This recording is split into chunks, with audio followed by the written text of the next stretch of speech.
Good evening, everyone. Please stand for the Pledge of Allegiance. I pledge allegiance to the flag of the United States of America and to the republic for which it stands, one nation, under God, indivisible, with liberty and justice for all. Can we have roll call, please? Supervisor McGlasson? Here. Councilwoman Campbell? Present. Councilman Tempori? Here. Councilman Ruthven? Here. Councilman Boyd? Here. All present. Thank you. Good evening, everyone. I invite our assessor, Seth Plowski, up to the podium to discuss about our re-eval.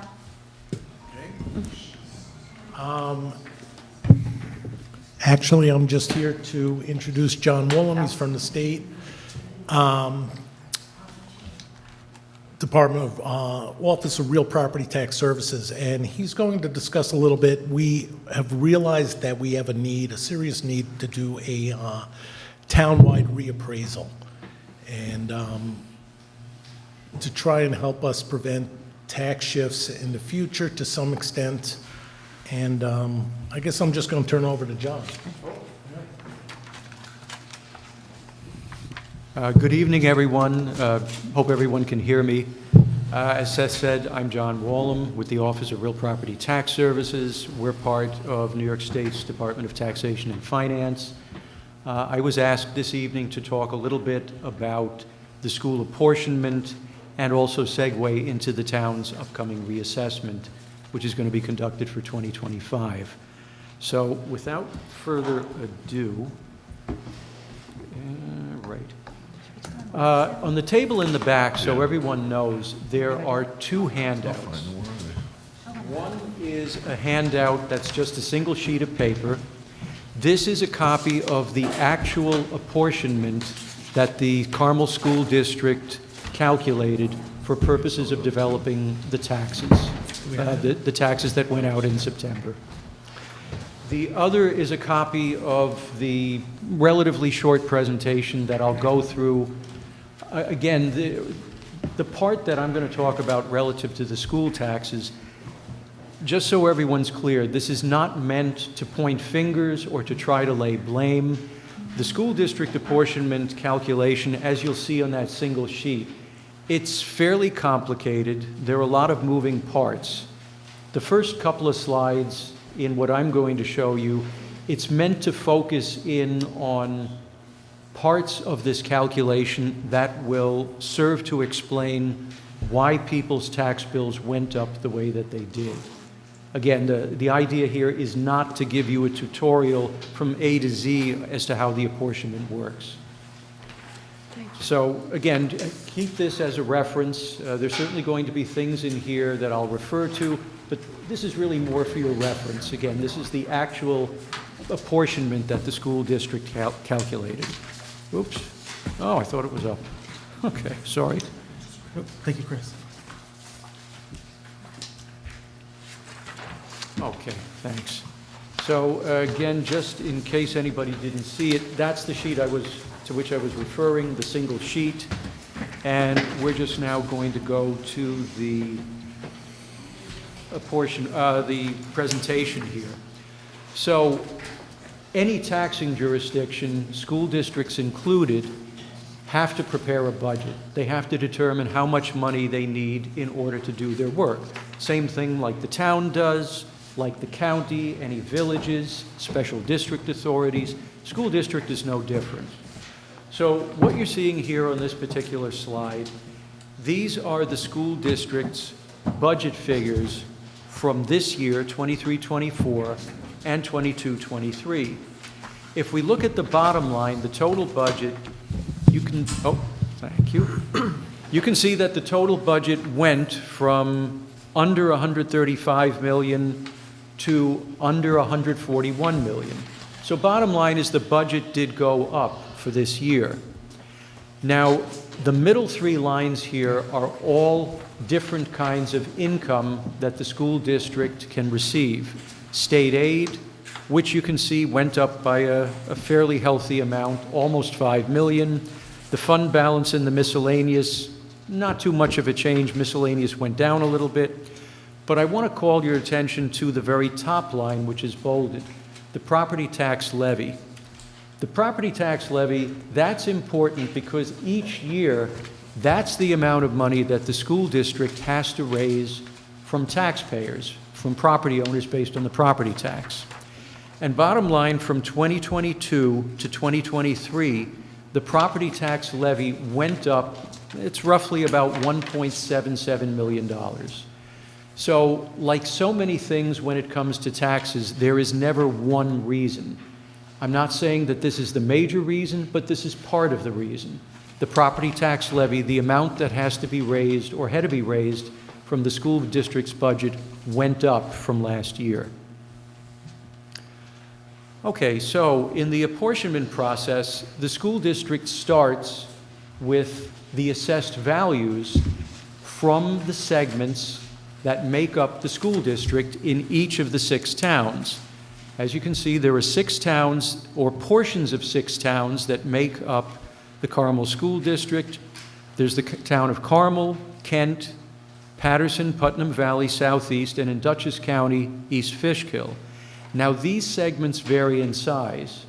Something that I do need to point out, because I think this plays a part in it too, the town of Kent is different from the other 5 towns in the school district in that almost the entire town, I think it's short, maybe just 13 parcels or thereabout, are in the Carmel School District.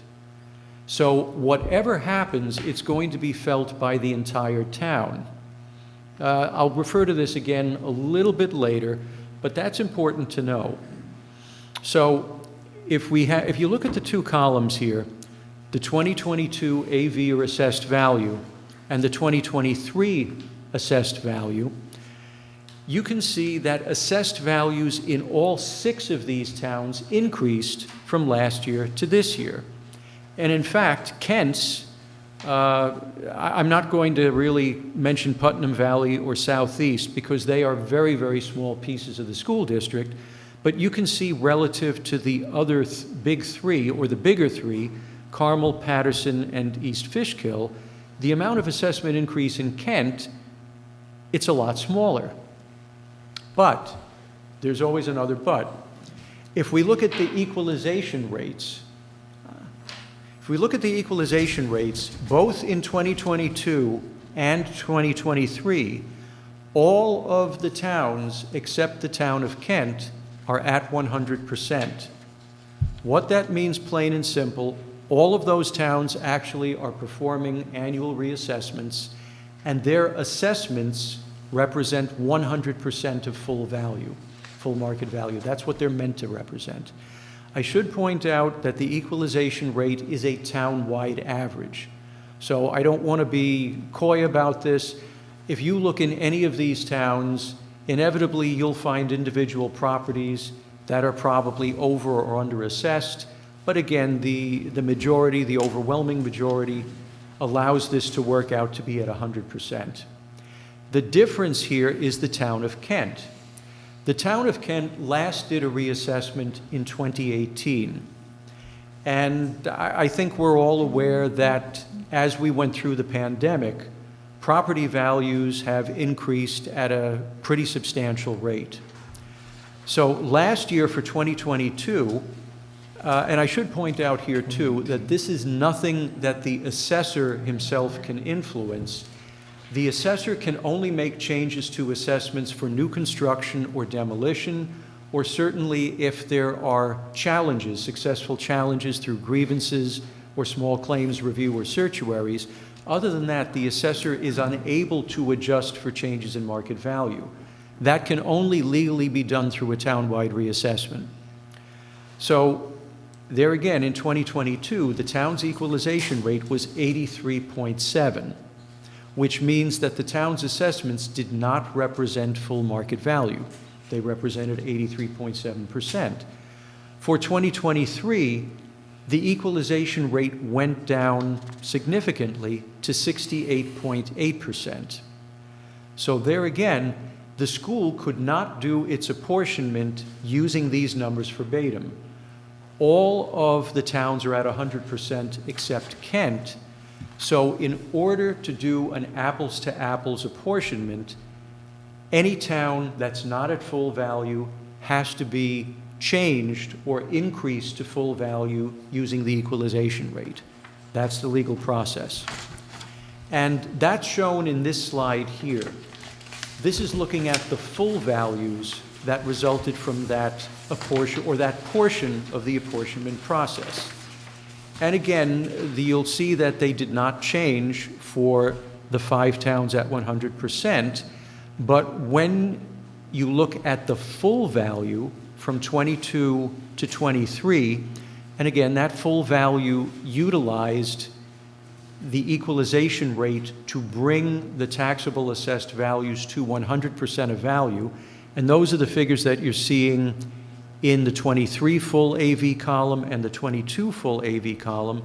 You'll see that there was quite a substantial increase in the overall value of Kent, which is actually much higher than any of the other towns, and it's actually higher than all of the other towns put together. Again, that's in the change column.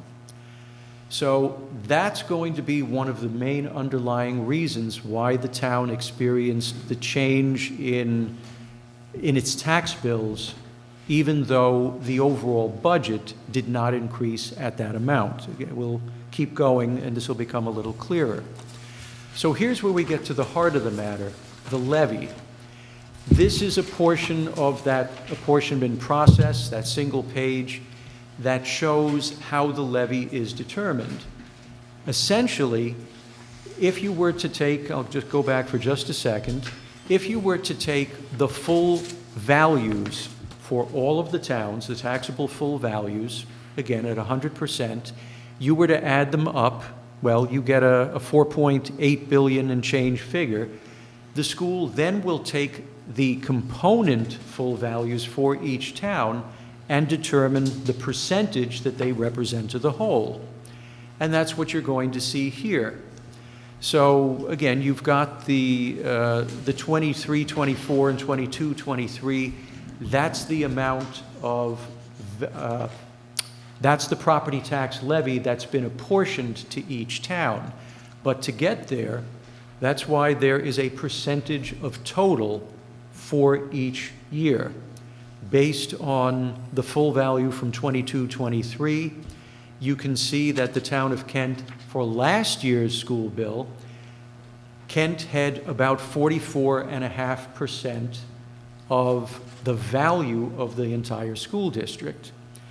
Now, for this year, for 2023, the value of the school district, the value of the town of Kent relative to the whole school district increased. It's now about 47.25%. And because this segment went up, and it went up again, a substantial amount, you can see the change in levy resulting from that. The town of Kent took on about an additional $3.5 million for the school tax. That resulted in the other segments in the town going down to varying degrees. A couple of instances, not so much. In a few instances, yeah, it's significant. And then these levy amounts, and you would see this on that single page that I referenced, from that is what the tax rates are calculated from. So basically, well, okay, so let's stay with this for a moment. Like anything, there are a number of things. There's no one real answer as to what influences how school taxes are distributed. Clearly, in this case, we've got a number of things that I would just point out in summary. You've got the fact that the town of Kent, virtually the entire town, is in the school district. I mean, there's really nothing you can do about that. That's just the way the school district boundaries are drawn. So my point there is what happens to the town of Kent, what happens to market values, is going to have a significant influence on what happens to Kent's share of the school district.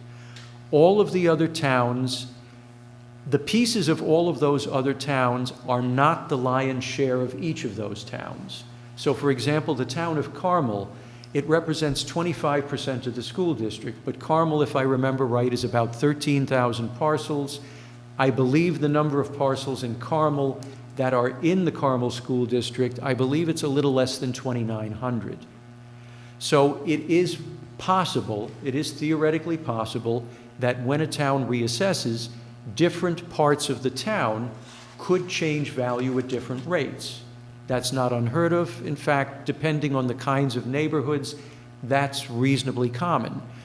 The difference for the town of Kent is that virtually, but again, for I think about 13 parcels, the entire town of Kent is in the school district. So regardless what happens to the town's value, it's going to have a significant influence on the town's share of the school district. Again, there's nothing that anybody can do about that. It's just a fact. The other thing here is that none of this ever happens in a vacuum. So it's not just what happens to the town of Kent, it also matters what happens in the other segments and how values there increase or decrease. Values in all of those towns, as we saw a couple of slides ago, did increase by virtue of the reassessments that were being conducted, but they did not go up to the same degree as the value change in the town of Kent. Now, by the same token, if we were talking about a scenario in which property values decline, and again, I'm going to say this with some caution, we're only, the analysis that we're doing for different towns throughout our region, we're only at the very beginning stages of it, but it certainly appears that the trends we're seeing are still positive, but definitely reduced from what they were the last 2 years. So if hypothetically we get to a point where all of the towns in the school district are going down, it's conceivable that that could benefit the town of Kent in an apportionment scenario, again, because the town of Kent makes up the lion's share. They're the biggest segment in the school district. Will that happen? Couldn't tell you. I've long since given up trying to predict what happens in the real estate market. I don't think anybody would have foreseen the market that resulted from the pandemic or how long that effect has continued to remain in place. The other thing here is that once a property tax levy is established, that's not the end of the story either. So in this case, the levy that you see here for 23-24 for the town of Kent, that had to be raised among all the property owners in the Carmel School District in the town of Kent, which again, it's virtually all of the property owners. So then the question becomes, well, did someone's assessment go up, down, or stay the same? Because the individual assessments that every property owner has are the basis for distributing that levy within the town. So if my property happened to go up and none of my neighbors went up, you know what? Chances are, again, because the assessor can only increase assessments for new construction and demolition, he's not in a position to be able to account for market value changes. Well, it's possible that my property, because of the new construction, may be paying more than my neighbors. The same situation exists with exemptions. It's possible that if someone buys a property from someone who received an exemption and the new owner is no longer eligible for the exemption the seller received, well, their taxes could go up because the taxable value from the previous year is going to be higher. Or by the same token, if the property owner qualifies for an exemption that he or she did not formally qualify for, that could result in the taxes being lower than they otherwise might be, which is a long-winded way of saying it's very hard in the abstract to explain why a particular property changed the way it did. The only way to do that definitively is to really look at the specifics of an individual property and say, okay, what happened here relative to what happened for the school levy and relative to other properties.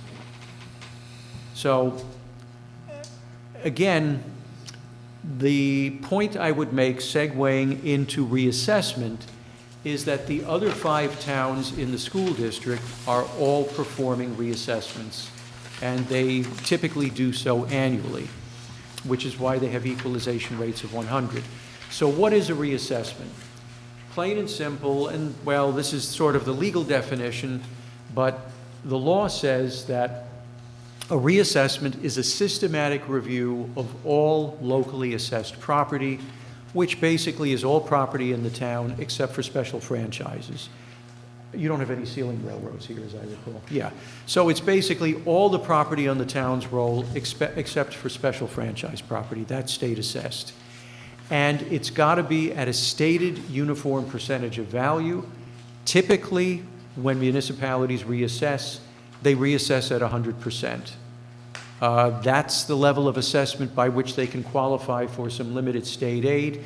It's also the most transparent to property owners because, well, your assessment represents the town's estimate of the market value of your property. It's the easiest to understand. I've got this on another slide, but I'm going to mention it here too because this talks about the stated uniform percentage of value. There are really 3 laws that govern assessment work or reassessments, either way. One, it's Real Property Tax Law 305. That says that you have to assess at the same percentage of value. The locality can decide what that percentage is, but you have to treat everybody the same way. If you say you're assessing at 100, then you have to do your utmost to ensure your assessments represent 100%. By the same token, we'll go to the next slide, valuation date. I'm sure everybody here probably at one point in time has had an appraisal done of their property or is familiar with an appraisal. The first thing an appraiser is going to ask you is, okay, what's the valuation date?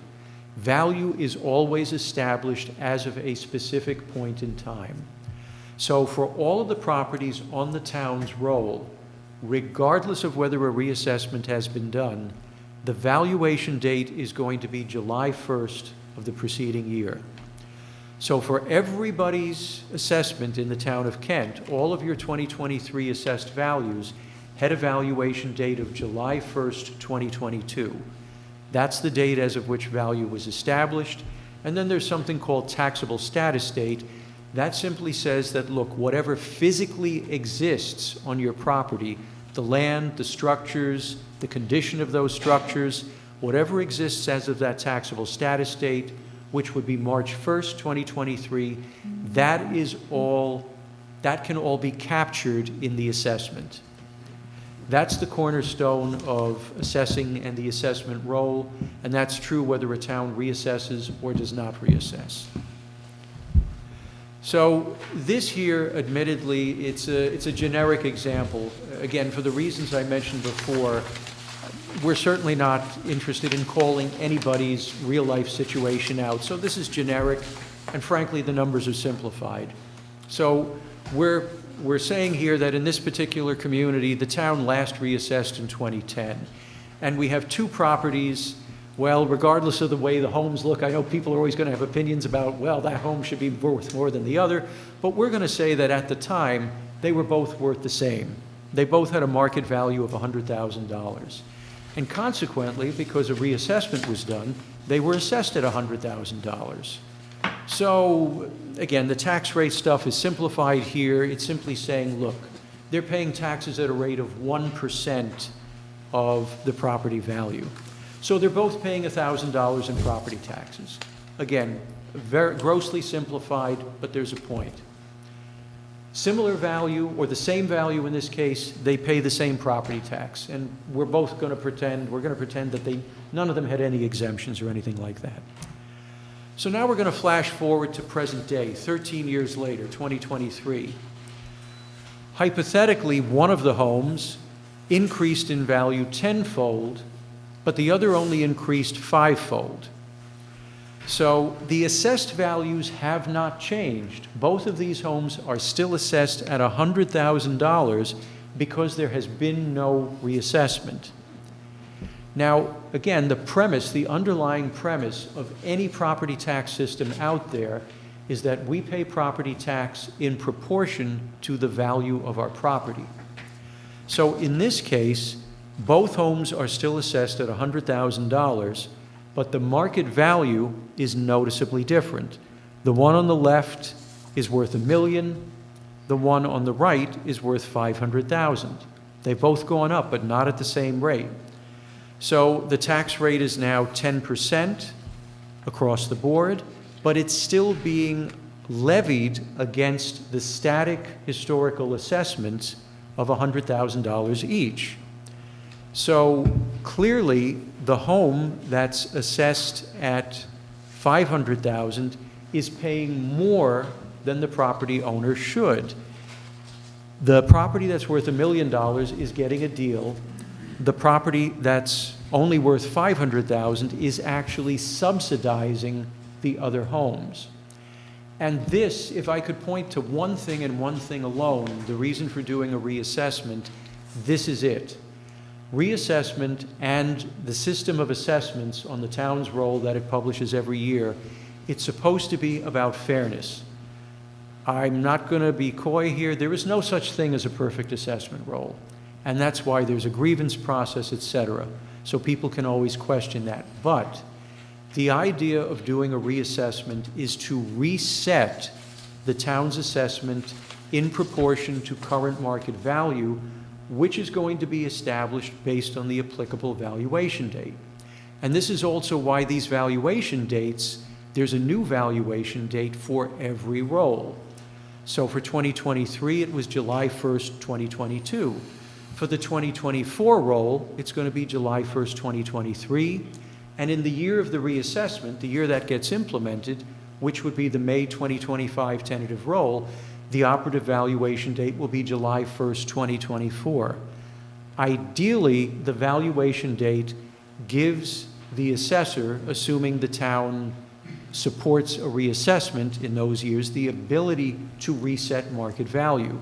So whether values are going up and down, or up or down, I should say, they can be reset, and by resetting them, that ensures to the degree practical that people are paying their fair share, no more or no less. Again, that's the simplest way I can illustrate the point of a reassessment. So reassessment, what does it do? Well, again, first and foremost, it creates fairness. Again, that's really the overall goal. By doing a reassessment, the town is doing whatever it can to ensure fair property taxation. It's considered a hallmark of good governance. Transparency, all property owners in the town should have greater confidence in the roll because they will be able to see current information by which their assessment was established. They can see the valuation process that was used to come up with the values. And they certainly, in the project that's going to be implemented in 2025, you will actually have an extra bite at the apple. There will be a process known as informal review, which you will be able to avail yourself of to discuss your preliminary assessment before the assessment roll is even published on May 1st. Tax neutral. There's a very common misperception that, well, you're just, trying to pull one over on us. Reassessment is really done to increase taxes. The process of reassessment is tax neutral, except to the extent that the project costs money, which of course it does. So to that extent, the town has to raise money to pay for the project, but other than that, reassessment does not increase taxes. Again, while we went through it very, very quickly, the school apportionment process, if you go back to the one-page sheet from the town of Carmel, that's as good an illustration as I could provide that it's the taxing jurisdictions that raise property tax that determine the budgets, and the process they go through ultimately determines the amount of property tax to be raised through the levy. Reduced litigation, basically by having current values and current inventory, the town, I'm not saying the town is going to avoid all litigation or all assessment challenges. but the town will certainly be in a much better position to defend those challenges and to have a successful outcome. Local control. By doing a reassessment, the town takes control of the equalization process. Plain and simple, the equalization process is about confirming the locally stated level of assessment. So when the town does a reassessment in 2025 and says, we're going to be at 100% of value, we will be working alongside Seth, and our goal will be able to say, we're going to run some analysis. The town's values are within plus or minus 5% of the stated level of 100, in which case the town's equalization rate is 100. It takes control of the equalization process. There's some anecdotal information that by doing reassessments, towns have increased bond ratings, and it can help with revitalization. Again, that's kind of painting with a broad brush, but we've heard about that in towns that have significant commercial downtown areas, that sort of thing. And the last one, well, it's really the least compelling, but when you've accomplished the 2025 reassessment, the town will qualify for state aid of up to $5 a parcel in that particular year. I wish it were more, but that's what's in the law and that's what's available at this time. So with that, we have a link to the department's website about all things related to property tax. I don't know if the board has any questions. We'll be happy to answer questions as best we can, but that pretty much wraps the presentation up. Okay, thank you. Can we get the lights turned back on? Thank you very much. Hugo, please. I have a quick question, just to try to make this plain and simple, and it may be a yes or no. If the town of Kent had been at 100% along with the other towns this year, would the school tax bills have been lower for the town of Kent residents? Or would we still be required to pay? Because I think a lot of the people are here because their school tax bills went up more than they've ever went up ever before this year in a long time. So that's the quick and dirty question I think Right. everybody wants to have answered. And you know what? I don't want to be evasive in the answer. The only way we would have proof positive of that is really when the 2025 reassessment is conducted. Now, admittedly, it's going to be 2 years of a different market, but then we're really going to see our values going up, going down. I mean, I have to go on the basis that there are probably, let me say it this way, the equalization rate is a town-wide average. So you probably wouldn't have to look very far to find individual properties whose market value represents more or less than the 68.8 equalization rate. The question is, how many are on either side? And again, when the reassessment is done, excuse me, what difference in the market are we going to observe? It's certainly possible, but I can't give you a guarantee that would be the case.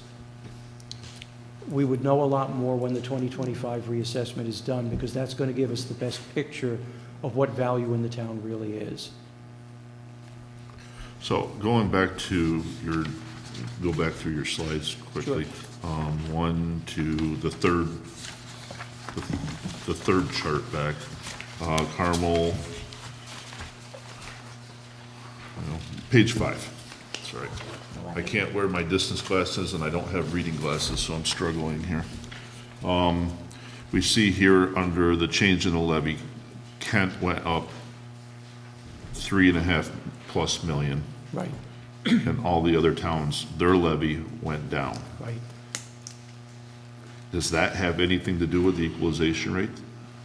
That they're at 100% and that we're only at 68%? They're So at a- basically, yeah. if I gather this right, this Carmel school budget went up 1.8 million, I think. Yet the town of Kent is paying 3.5 million, Yes. which is almost double what their budget went up, that the town of Kent is paying, and everybody else is paying Yes. less. Yes, So we're paying, way proportionately more. I get it, we're all the houses are in the town of Kent. Right. But to try to understand how even the ones that are the school district houses in Carmel and everybody else didn't also go up, I just don't, I'm having trouble understanding that. Yeah, the houses in the other towns all did go up, but they did not go up as much as the town of Kent. That's the short answer. Does that have to do with equalization rate? Well, they all did a reassessment, so it really had more to do with how the properties were valued. Again, I don't have any data to share or to offer. Until we do it. But the thing here is that all of the other towns, the pieces of those towns that are in the Carmel School District are all relatively smaller, or in a couple of cases, like Putnam Valley and Southeast, quite substantially smaller. So the question is, did the values in those segments go up along the same lines as value in the rest of that town, or was there some reason why the value went up more or less than the rest of the town? I mean, when you do a reassessment, of course, you're not looking to adjust everybody at the same level. It's pretty rare that happens because typically you're always going to observe differences in the way property values are moving. Now, that could be dependent on any number of things. It could be dependent on the influence of a school district. It could be dependent on a neighborhood. Let's say the presence of, water frontage. Maybe it's a particular development where the houses here are much bigger and newer than other houses. I don't have the information to know at the moment how the values in each of those segments changed relative to those towns as a whole. I understand. But the big thing that I can't ignore, and you said it too in what you noted, that the town of Kent, virtually the whole town is in the school district. So the equalization rate there, well, that showed value going up significantly. That had a very pronounced effect on the value of the town of Kent, and consequently that influenced the town's share of the school levy. For the others, they're all a lot smaller. So this is kind of a different roundabout question. Let's not even focus on the other towns that are in the school district, but just on Kent. If I go by your example, and we're saying that because it's been, so first of all, I want to question, what was the date you said we last did I believe it was 2018. We did a trending, they did a trending reval in 2018. that wasn't a full reval like we're talking about doing that? Yeah, I didn't think we had done a full one, that's what they were talking about. So on one of your examples, I'm sorry, I'm gonna take my glasses on and off again here, I can't see what I'm looking at. You gave the example of the house that when the market value went up to $1 million, and the other one went up to $500,000, but the assessed value was both $100,000. So if I use that as an example based on school taxes and not on town taxes or anything else, because we haven't done the reval in such a period of time, there could be houses with additions or new construction you're capturing, correct? Yes. Yeah, so it could be additions or just the sale of the house, location, whatever it is, just in the town of Kent, that could be still greatly undervalued. Now, Yes. my friend Chrissy out here, she's here tonight because she wants to know why her school taxes went up. Same house she's been living in for how many years, Chrissy? 47 years. Yeah, but there could be houses on the other side of Kent somewhere that may be worth millions of dollars that are greatly undervalued by this example. Yes. And that's if possible. that gets equalized, then theoretically, her bill could go down because those people would be paying a larger portion of Exactly the school so. tax bill. Exactly so. If the standard, which it is that people are supposed to pay based on market value, in the example you offered, yes, those folks would be paying more, and people who are not overvalued would be paying less to some degree. So that's a good reason to want to do reassessment, is to get that equalization so that people that have been living in the same house for all these years are only paying their fair share, and the ones whose houses are worth a lot more are paying a larger portion of it, because that's not what's happening now, I assume. Right, and when I see So that, when that's that good. sale comes through, that's assessed at 40% of value, considerably less than the overall for the town. If that inventory for that house is correct, they haven't done construction that we can pick up, that assessment stays the same at 40% of their current sale price. their Until current we value. do this. Right. Once we do this, we Because- equalize everything. As John says, You gotta speak in the microphone, you're going on to I'm sorry. TV land. As John says, the cornerstone is that we're treating everybody equally. We can't just, oh, well, you bought a house for double what it's assessed for, I'm gonna bring you up to value, that's welcome stranger. We're not allowed to, you can't do that by law. So the only way to start capturing these fluctuations, where one neighborhood might have gone up over time, and another neighborhood stayed relatively flat, as in the example, the only way to really start addressing that is through a townwide revale. Okay, thank you. Public comment? Any other board comments? I'm sure we got lots of I know, public that's why I'm- comments. Is there any public? First, I want to comment? thank both of you. That was a very, very good explanation. I've kind of been trying to explain that over the last couple of weeks to people, and I said, please come, I'm going to get this wrong. You did fantastic tonight, thank you. Yes, thanks.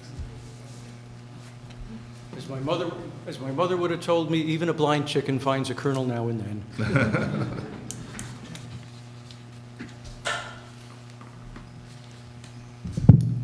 Good evening. My name is Cliff Narby. I'm a resident of Kent, as you know. Mr. Walden, I have your name correctly? Quite frankly, his presentation is garbage.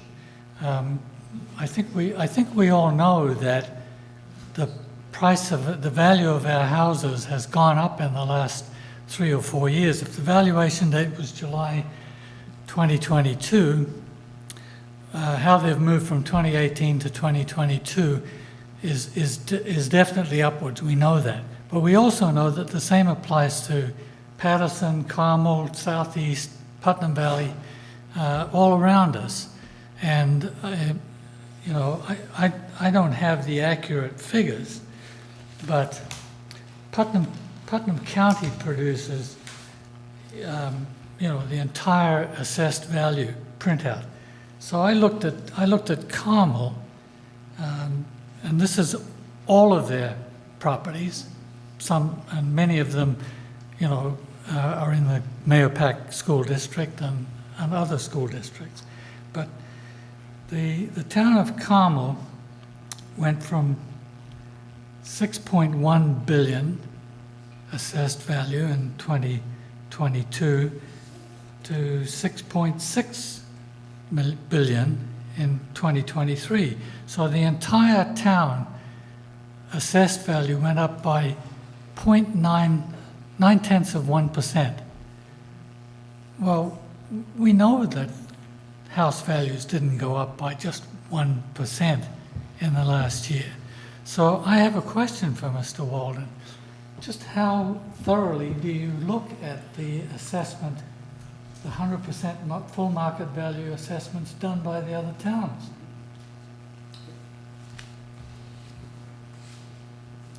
Yeah, the equalization process is looking at these values at the aggregate. Legally, we don't have the ability to go in and make determinations for individual properties. So what we're doing, But what you do have yeah, is you have access to the market. yes, that's what I'm trying to explain. All of those sales records go through Putnam County. That's they go correct. through New York State Office of Real Property Assessment. Yes. They go through Mr. Polsky's office. Yes, we use sales. The system in New York State is that assessors review all sales. The assessors are deemed to be the individuals who know best whether a sale is an arm's length sale or not. We utilize all arm's length sales to do a couple of different analyses, because again, we're looking at this at the aggregate. We're doing a sales ratio study, and then we're doing what's called a computer-assisted mass appraisal study. This is basically where it's taking the properties that sold, along with the associated inventory, the physical description of the house and its improvements at the time of sale, and it's using that to build a model that will then estimate values of properties that didn't sell. The result of both of those studies are a ratio. Those are shared with the assessor as input in terms of, look, this is where we think your role is at. So if you're a reassessment, this gives you feedback in terms of how much of a change you need to make. Or if you're a non-reassessment, well, it gives you some feedback in terms of what level of assessment you can consider stating. The simplest way I can say it is the equalization program in New York is based on the confirmation of the locally stated level of assessment. Every municipality is legally required to state the level of assessment they're at. And if our analyses can confirm the locally stated level within plus or minus 5%, we issue their level as the equalization rate. And you clearly got it wrong. Well, we would disagree with you. Well, that's fine, you're entitled to do that. For example, the town of Southeast, assessed value went from 2.8 billion to 3.1 billion. That went up 8.2%. Now that's all of the properties in the town of Southeast. Now, you made the whole process sound very complex. It's not. The primary determinant of school taxes is the tax levy. And so if the school raises its tax requirement, its tax levy, then all of the properties are going to pay into that. I say that if all other things are equal, if the school board raises its tax levy by 1.9%, all other things being equal, in other words, assessed values are fair and more or less equal across the whole community, the whole of Putnam County, then you would expect your tax bill to go up by 1.9%. Mine went up by 10.2%. And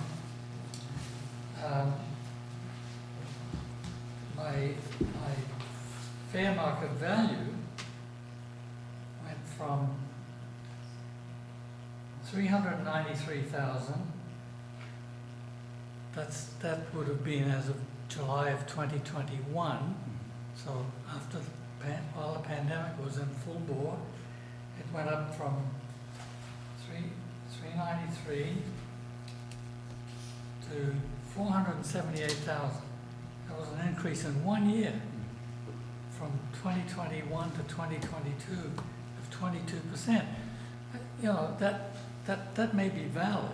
I mean, I didn't do anything to this house. It got a year older. There's deferred maintenance. You know, it's an individual valuation. If somebody would offer me $474,000 today for that house, I would say, where do I sign? So I just think you've done a very poor. The Office of Real Property Services in New York has done a very poor job of appraising how well the assessors in those other towns did their assessment. And as a result, Councilman Ruthven is correct. Town of Kent taxpayers are being screwed. We're getting to subsidize the other towns. I would only add that I agree in part with what you said, that if all else would be equal, the way you described how it should work would work. But the apportionment process clearly showed not all else was equal. Now again, could that change in subsequent years? Absolutely. And I hope for the sake of the town of Kent that does happen. But It doesn't do much for us this year, does it? no, We've got the bills no, we've got to pay. no, I agree. And you also know that the other towns in Putnam County, will be certainly Southeast and Carmel and Patterson, have considerably more commercial assessed properties than the town of Kent. We're known as the town of Kent, Yep.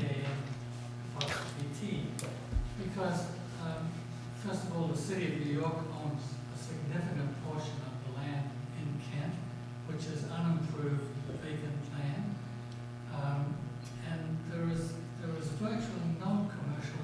very, very little. Yeah, So it's falling on the homeowners. yes. There's no new building going on. I mean, I know he does, if people do renovations or additions, they put on a garage, they add a bedroom or a bathroom. You know, he gets that through the building inspector. And, that's about the only change. Our assessment, in the same way as when I looked at Putnam, when I looked at the county of Putnam, at their report, it showed that our assessment rose by 0.9%. The same as Carmel's. Doesn't make any sense. Yeah. Well, the reason that Kent's assessments rose so minimally, again, it's because the town does not reassess, and legally, the assessor is only allowed to make changes for new construction and demolition. And I think everybody here did, but what's the explanation for the 0.9% increase in the town of Carmel? All of the town of Carmel, commercial properties, residential properties, vacant land, all across. You can't make an argument that would ever convince me that there are pockets of the town of Carmel that are so slummy that their values don't rise. I won't buy it. Okay. Their housing and Southeast and Patterson appears, when I drive through those places, they appear to have very nice houses, just like the town of Kent. We're very fortunate here. Mhm. It's a marvelous environment to live in. But we're not gonna be able to. When taxes increase like that, it drives down the value of our property. People say, oh, I'm not gonna pay like, $9,200 a year school taxes plus $4,500 for the county, town and fire districts. You know, again, that's why there's an annual valuation date, so none of this stuff stays static. Yeah, It'll be reconsidered each year. yeah, but now we've got to try and catch up and get it back on an even keel. We're never gonna get a refund of this year's increase. No, that's correct. I mean, it's possible that the share could go down in subsequent years, depending on the market. Yeah, it certainly will.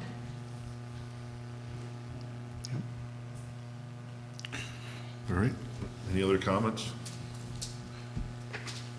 I'd like to ask one question.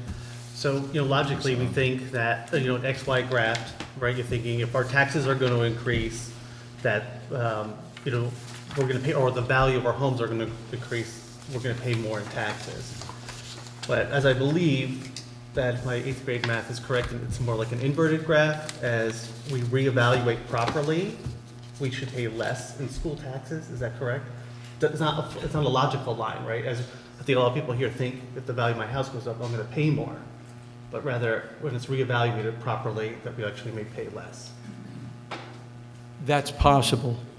Again, it's impossible for me to tell you definitively what's going to happen, but there certainly are plenty of instances where a property's value goes up, but because of what happens to other properties or other segments in a school district, their taxes end up going down. Those scenarios do happen. I was just going to add that it's the budget and hence the levy that sets how much we pay in, not the total amount of the assessments. That matters relative to the other districts, but, it's whether or not the school district budget is going up, really, I think, in the example that you're talking about. Right. Your set budget is X. We have to make X no matter what. Right, once the budget is set, then, more assessment will equal lower tax rate. But again, whether or not there's any shift between the towns themselves, I think the most important thing that John had said is that we're looking to take control of the process rather than be dependent and more or less, I know John's probably not going to appreciate this language, but at the mercy of the equalization rate. And Mr. Narby, I want to say, it wasn't 0.9% that they went up. They went up approximately 9%, the town of Carmel that we were talking about. There's, Calculus must be incompetent. well, Again, the biggest thing here is that we have assessments, many that are low, some that are high, some probably right about on. But there's, short of doing a reassessment, there's no way to get everybody back to where they should be. We need to reset. And that would be the biggest thing that we capture from doing this. And then once we're in that position, then we do control and we look for, an affirmation from the state or an acceptance of our reappraisals on an annual basis, rather than wait for an equalization rate and, kind of pray that it works out in our best interest. May I ask you a question? Sure. How on earth is our town the only one that hasn't done a reassessment in the last few years? How do those other guys do it every year and we don't? We used to. We used to be 100%. Phillipstown. We haven't been at 100% since I've been on the town board. Well, the ones we're looking at tonight have all done, you say. We're the only exception. Yeah. I can tell you that this is my 5th year on the town board, and it was brought up our very first year because we were dropping off at that point, and we had at least one town board member at the time that was adamantly against doing anything. He thought it was the most ridiculous thing, possibly 2 on the board. And, it took me a year or so to try to understand this process, and at that time it was starting to go. We've kind of known here, we're tired of kicking the can down the road. We got to catch up. We got to get this right to benefit all the residents at this point. And it's a big bullet. It's not going to be nice, but if we don't do it, things are just going to continue to get snowballing and getting worse. So I think that's where we're at, and that's why we asked for this discussion. Besides the fact that everybody got their school tax bills, it kind of led us right into the fact we got to talk about this reassessment. We got to start getting it out there so people understand that we're going to be budgeting for this, and we're going to have to come up with a way to pay for it, because we can't keep waiting year after year after year, and it went on for a long time where it didn't get done. I think that's kind of where we're at tonight with this. All right? All right, thank you very much. Thank you.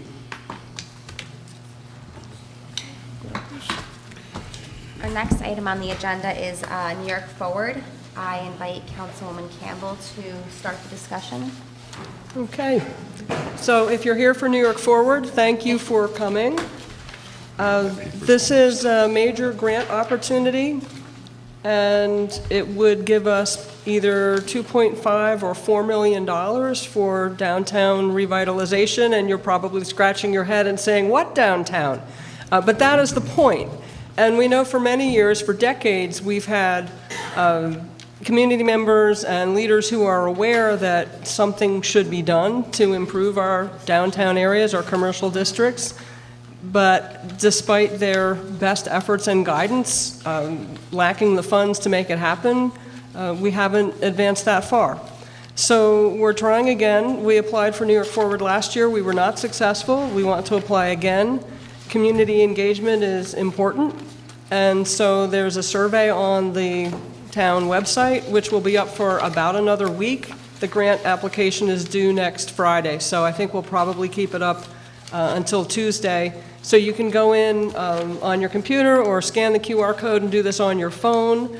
But for those of you who are here in person to talk about this, invite you to come up and share your feedback with us. The area that we've talked about for this grant application sort of centers around Lake Carmel and the 2 state highways and 1 county road that bracket that area.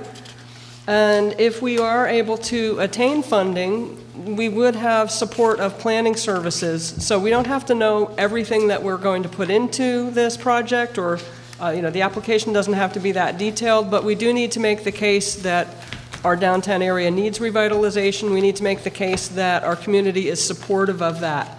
And so the area that we've targeted, as is explained on the website posting, is the part of Route 52 that runs from Towners Road up to 311, and then 311 out towards 84, as well as Towners Road out towards where the deli is. So that's an area that sort of loops around the lake, and we're hoping to have funding to be able to make that more walkable, bikeable, make it the kind of space that people want to come and park and shop, maybe go to a show at Arts on the Lake, attend, go to a restaurant, and to bring in more of the kinds of commercial development that our Chamber of Commerce has been promoting and supporting, and to expand that.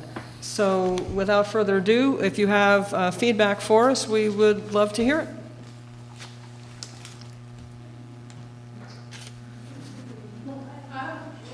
How was that area decided, selected?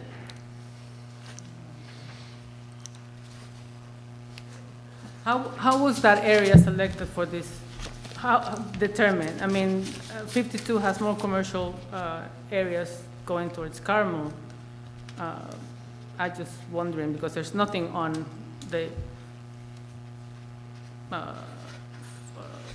side of the other side of the lake away from 52. That's all residential. Right, there are pockets of commercial development sort of going around the lake. So one of the things we asked for feedback on in the survey is this the right area that we should be targeting? So if you have a different opinion or other suggestions, this is the time to express those. Well, like I'm saying, it's like the 50. Really, the commercial area in Kent is 52, going from Carmel all the way to the schools and the gas station over there by Gap. And I know there's that commercial by the Towners. That's just my comment, that there's more than that on the lake, because I kind of read through over what the program is about, and I think they want to revitalize commercial that also has residential component to them. And I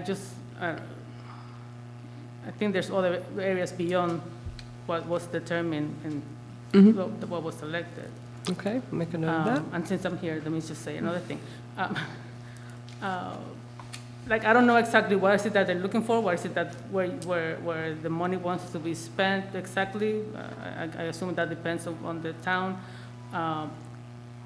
But you said about making the area more walkable, more, bicycling or whatever. I don't know how this could be, if any way, that you could connect Kent to the bike trails, the walking path, the Empire State Trail, I think it's called. Kent has a lot of green areas from Feinstock to other, like right here we have all the hiking and the Hog Rock and whatnot. But there's no way to get to those areas to connect all those areas, and then connect them to other areas outside of town, so people come into Kent, cross through Kent, and experience those green spaces that will bring other people, out-of-towners, through Kent, and make the roads more, biker-friendly, walking-friendly. Like I think years ago there was a conversation. I heard something about doing sidewalks on 52. I've been waiting for that sidewalk. And those are things that would improve the area. I don't know about the downtown. So sidewalks would definitely be part of this, if that was what was deemed to be productive for the community. I should also mention that we do have a grant that was funded to develop a pedestrian and cycling plan. The town was awarded $45,000 from Climate Smart Communities for that, and that's a 50% match, so we have $90,000 to spend on starting to develop a plan independent of the New York Forward activity. And so that's a program that's going to be starting soon to develop that plan. And we probably will be seeking community input for that. So if you want to leave me your information, I would appreciate that. Survey. Yeah, I did the survey. Thank you.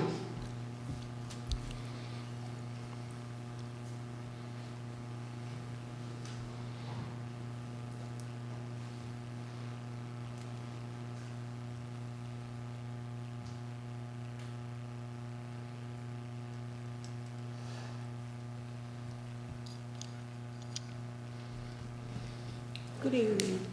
My name is Margie, and I'm the owner of Birdie Hidden Treasures on Route 52. And I would love to see a sidewalk so people could go from Catherine's to Antique Near Me, to the tavern, to Arts on the Lake. You'd be able to enjoy Carmel. The way the speed on 52 is, you can't even cross the street to go to Dailyland. So if they slow down the speed limit, give us some sidewalks so people could enjoy walking in Carmel. Okay. So if they could do something for us, just to bring more business in, maybe more theater in, or, you know, bicycle trail, or just to get everybody involved. So that's all I have to say. Thank you. Thank you.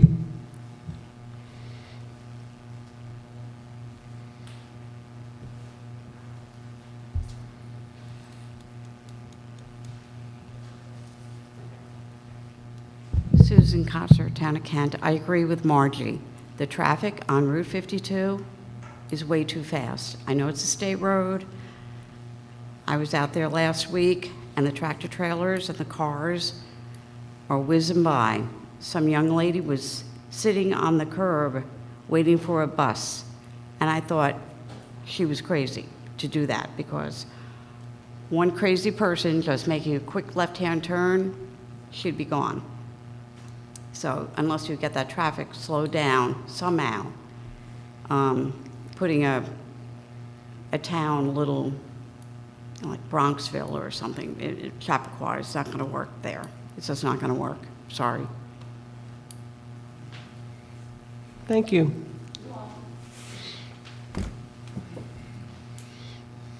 I was also wondering, can we name it a business district, and would that help get more funding if we called it a business district and go for the lighting and the sidewalks and the speed limit, you know, all together? So that, you know, and we need signage. I mean, people say that all the time. Oh, I didn't even know you were here. It's been 7 years. But, you know, because there's nothing out on the road, you know, but if you're entering Kent and these are the things that are available, you know, and the lighting with the sidewalks would be nice. Just a suggestion. I don't know, you know, how it would entail for a business district, but. Did you fill the survey out? Thank you.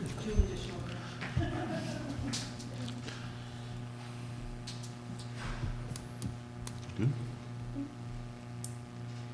Anybody else? Okay, well, thank you. Oh,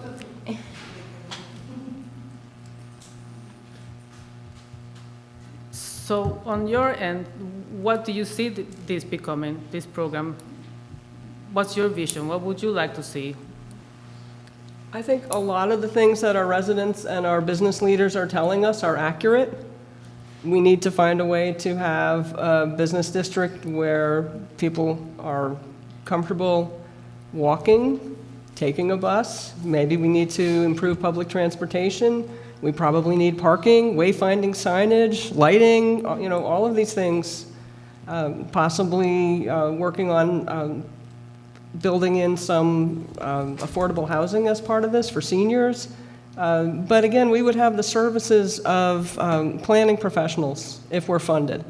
So what I personally would like to see, or what any one individual would like to see, isn't really definitive. What's going to matter is what those planners are recommending for us, and I'm sure there will be opportunities for public input as we would be working with them if we get funded. And what, since you said you already applied last year and we weren't selected, so what were we lacking? I don't know that we were able to get definite feedback as to why our application was not accepted last time.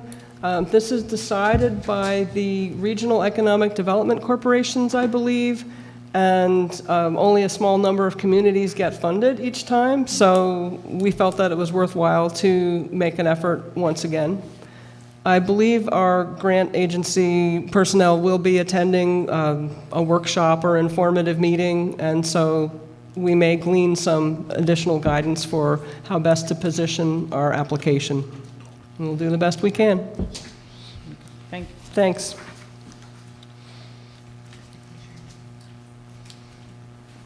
So the village of Brewster is in the process of trying to redevelop, that whole area. So it might be useful to make contact with the town board and the mayor in Brewster and pinch some of their ideas. Because I think they've received quite a lot of subsidy money to do studies and to try and plan out how they can develop their main street. You're Thank correct. you. The Brewster redevelopment project's been going on for a long time. The county's been involved with it. The state's put some money into it. I mean, I don't even know when that started, probably 10 years ago that project has been going on, but they're getting around to it. I can tell you also that Pattern for Progress, the organization that did our, quote, zombie home study for us, is hosting a workshop about New York Forward in Peekskill this Friday, and I will be attending. Courtney Steininger. I know that the town of Kent doesn't really control the park buses, but I do think that having like clearer times for buses would be super helpful, because I think having the onus on people to flag buses down themselves is not helpful for getting people around town. Thank you.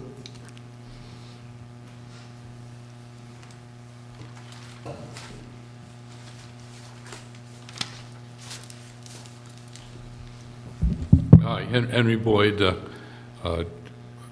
Carmel Kent Chamber of Commerce, and we totally support you, but by golly, I'm glad it's not my decision on what to do. It's an impossible thing. Like Carmel hasn't changed but maybe 4 buildings in the last 30 years, and trying to stimulate people to come in. I know that the one little shopping center we have right next to the Hollywood Motel, the new people bought it, and they're chasing the tenants out. So we're going backwards.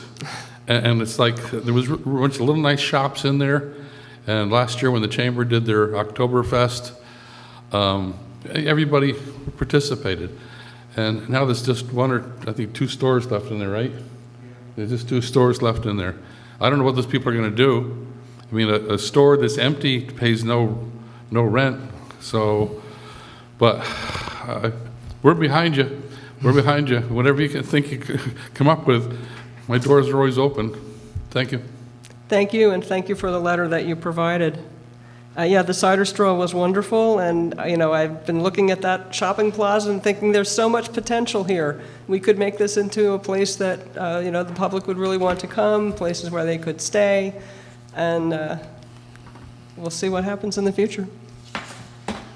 Thanks for your support. Any other comments? No?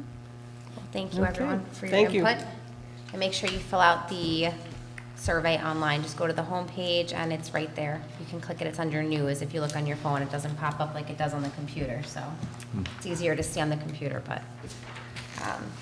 Our next item on the agenda is our South Lake the Dam project. I invite Neil Toman up to discuss this with us tonight. Thank you. Just have to set up some Okay. Visuals. Do you want to move on with the code violation? Sure. Do you want a minute? We have a couple quick ones we can do while you set talk up. amongst yourselves. Okay, thank you. All right, so while he sets up, we're gonna move on a little bit. We have from our code enforcement a violation, let me just get there, okay? From Jack Keher, our CEO of Vacant Buildings. He is asking us to remedy the, 11 Hawthorne Road. oh, okay, thank you, he writes it a little differently. 11 Hawthorne Road. He went out and tried to get 3 bids, the lowest being JB Affordable Lawn Care. So I asked that tonight we pass that so we can get the property cleaned up. Is everyone good with that? Good with it. Okay, any public comment on that? I make a motion to pass a resolution authorizing the correction of violations, acceptance of proposal, and charge to property owner. Whereas the code enforcement officer of the town of Kent issued an order to remedy a violation directing the removal of rubbish, excess weeds, grass, and brush growth from the property located at 11 Hawthorne Road, Kent, New York, tax map number 33.58-1-34. And whereas the order to remedy required the owner to correct the violation or respond to the code enforcement office within 10 days, and to date, the owner of the property has not responded. And whereas pursuant to Chapter 55A of the Town Code of the Town of Kent regarding property maintenance, upon the failure of any owner to comply, the building inspector is authorized to correct a violation subject to the approval of the town board, and the town board wishes to authorize the building inspector to correct the violations. And whereas consistent with the town's procurement policy, the Town of Kent requested 3 written proposals from contractors to correct the violation on the property, and received 2 proposals in response, copies of which are annexed here too and incorporated by reference. And whereas the town board wishes to accept the lowest proposal submitted by JB Affordable Lawn Care in the overall amount of $125. Now therefore be it resolved that the town board of the Town of Kent hereby accepts the proposal of JB Affordable Lawn Care Incorporated in an amount not to exceed $125, and be it further resolved that the actual cost of the correction of the violation plus accrued legal rate of interest from the date of completion of the work shall be charged to the property owners by the town in accordance with Chapter 55A-12 subsection B. I make this motion. Second. All in favor? Aye. All right, Neil. Neil, you good? Thank you. Okay. Thank you. Neil Tobin from Putnam County Soil and Water. Thanks for coming out. And this is an update. So I think we have 2 board members that were not here in March. So just to back up a little bit, we've got the South Lake Dam System, which has 3 dams called the upper, middle, and lower. And the situation started with the town of Kent, who needs to repair the lowermost dam in the system. So what we've done is we've tried to coordinate the projects because the middle and the upper dam are owned by Putnam County. So the coordination here is to try and, Putnam County would like to fix, repair, or modify the upper 2 most dams, the middle and the upper, and get lower hazard ratings from the DEC. And I should back up a little bit, or it's not going to make sense. So you've got what's called an EA, an engineer's assessment, which has to go into the DEC every 10 years. And since the lowermost dam in the system, Kent's Dam, is a B, which is called an intermediate hazard dam, because the lower dam is a B, well then the middle and the upper become Ds also. I'm sorry, Bs also. And as I said last time, Putnam County, we would rather not be Bs. We would rather be an A, which is a minimal hazard, or a D, which is decommissioned. So there's 2 things at work here. You've got, obviously, you would be in a better place repairing your dam if we could give you better numbers, and we get those better numbers by redesigning the middle and the upper dam. And I bring it up every time I come here. I say I should start with this. What the most important thing about this project is to make sure that the level at the middle lake stays the same, because this ties into a whole bunch of stuff that we'd rather not get into if we start changing that level at the middle. The upper is there's no houses around the upper, and it's owned by the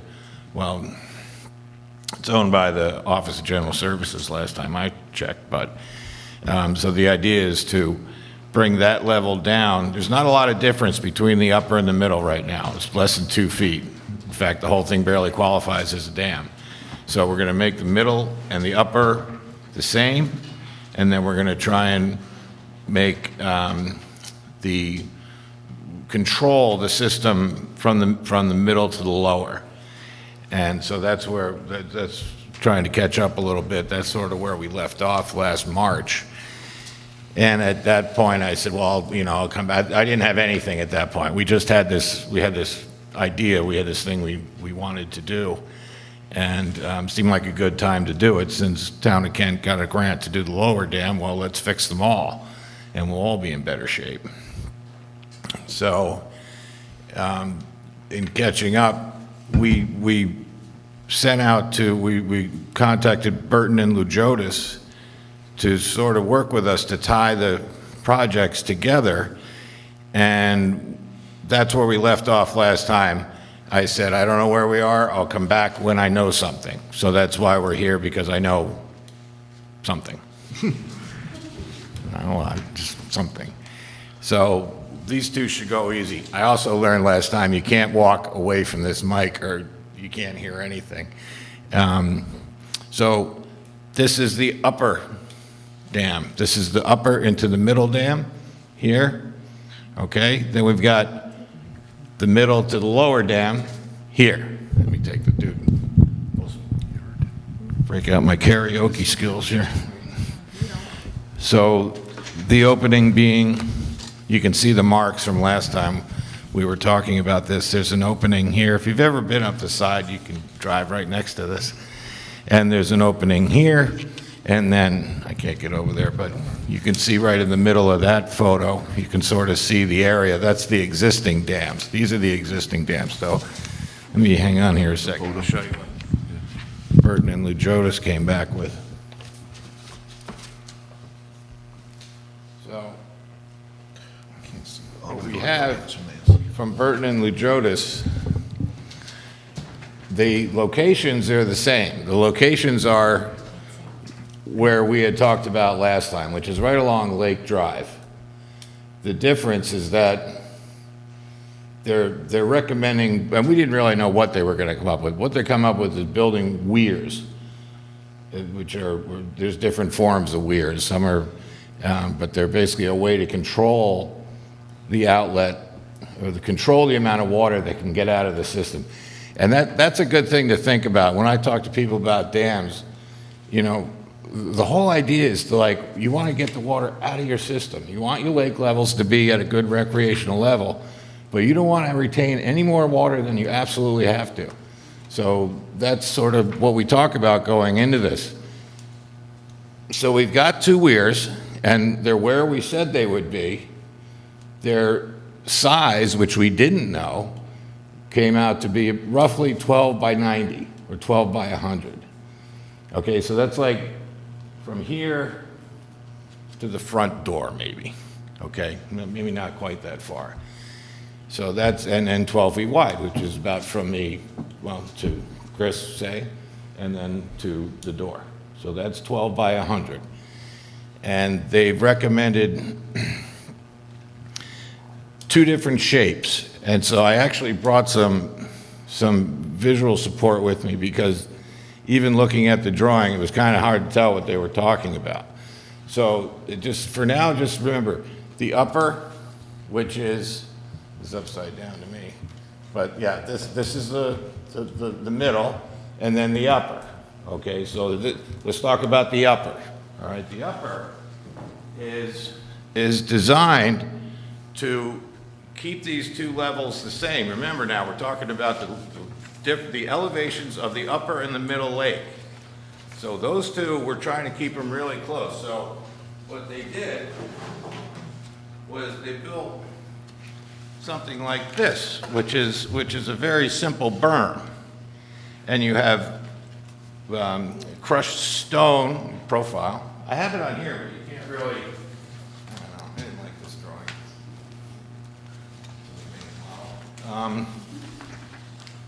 So if you look at the profile, you can see that it's a little bulkier on this is the downhill slope, which is holding this. So this is your uphill slope. This upper side is made of crushed stone. And then I went back to the engineers. I said, well, the lower side is made of heavier crushed stone, almost like a riprap or something like that.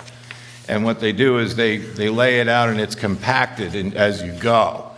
And it gains elevation in what they call lifts. So it's like, this is terminology. How do you build it? We're building it in the lifts, which means you put it down, you roll it out, you put it down, you roll it out.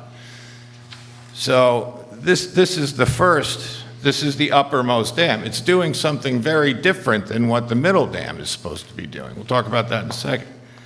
But just to give you an idea, of what is, as far as we know, what it's going to look like. So I have a, let me see here, bear with me.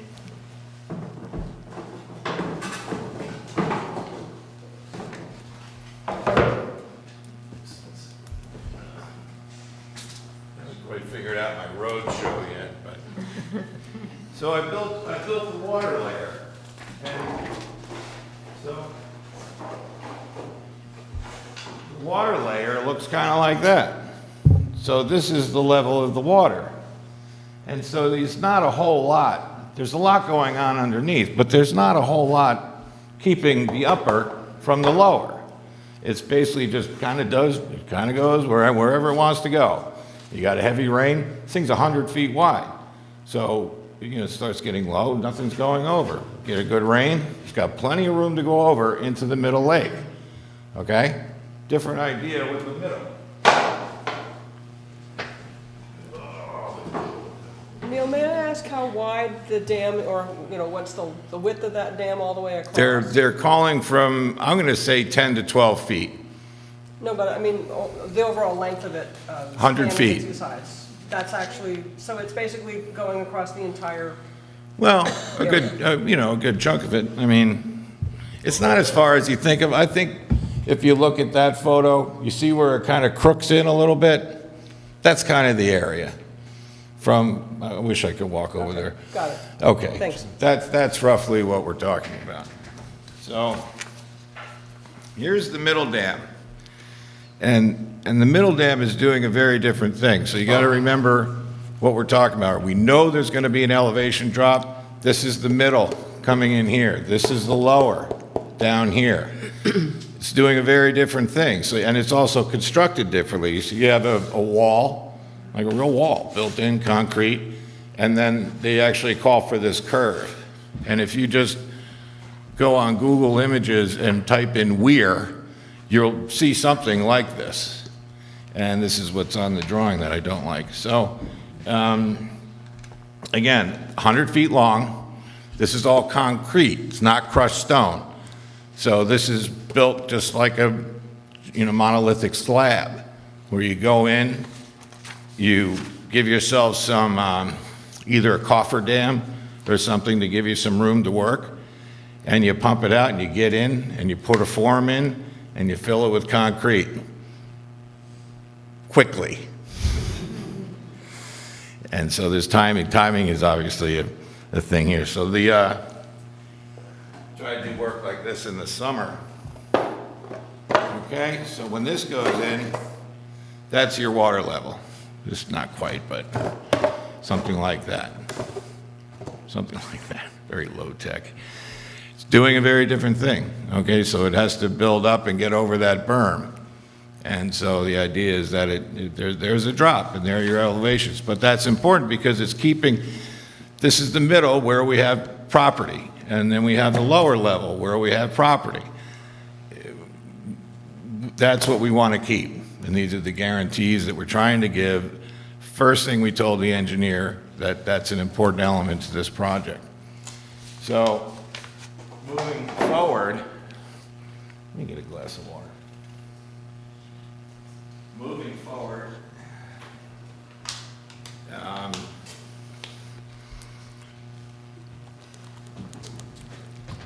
where to go now?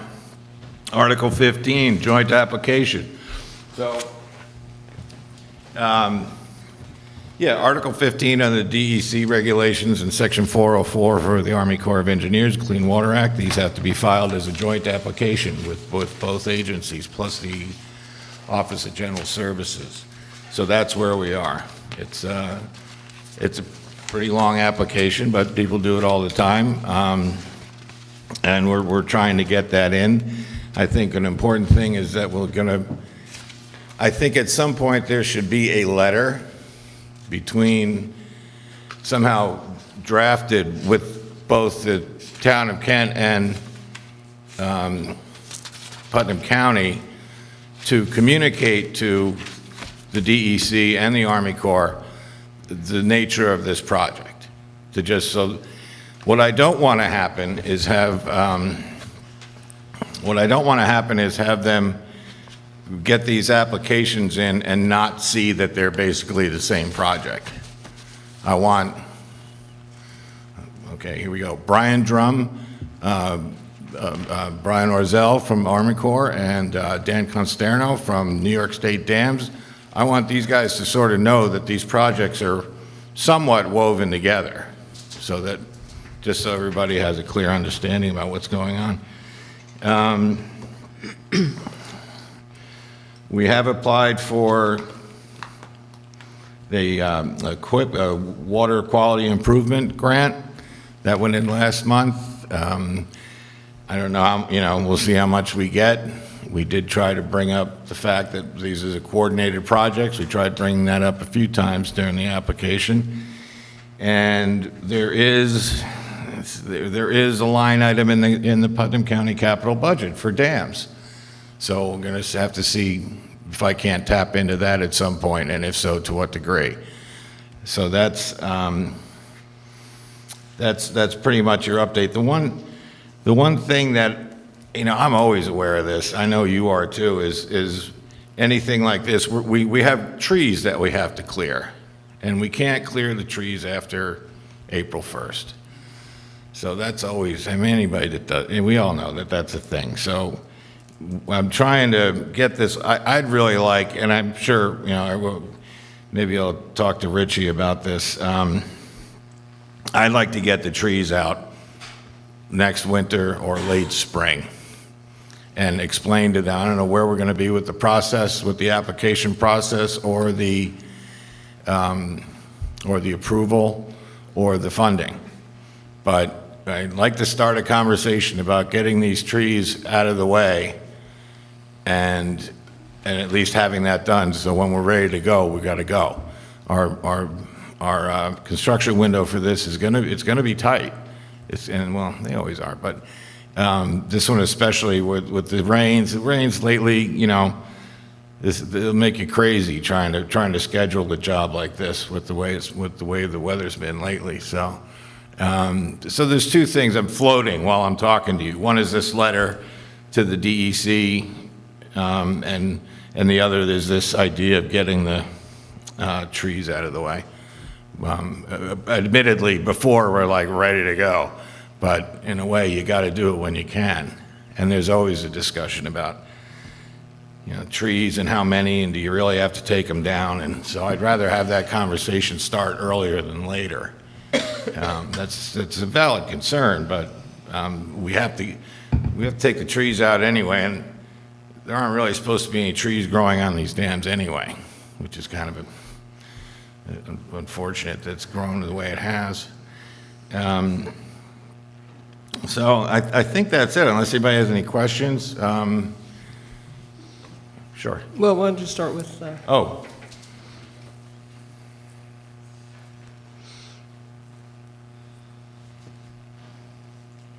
3 times you mentioned that it's Kent's Dam, the lower one.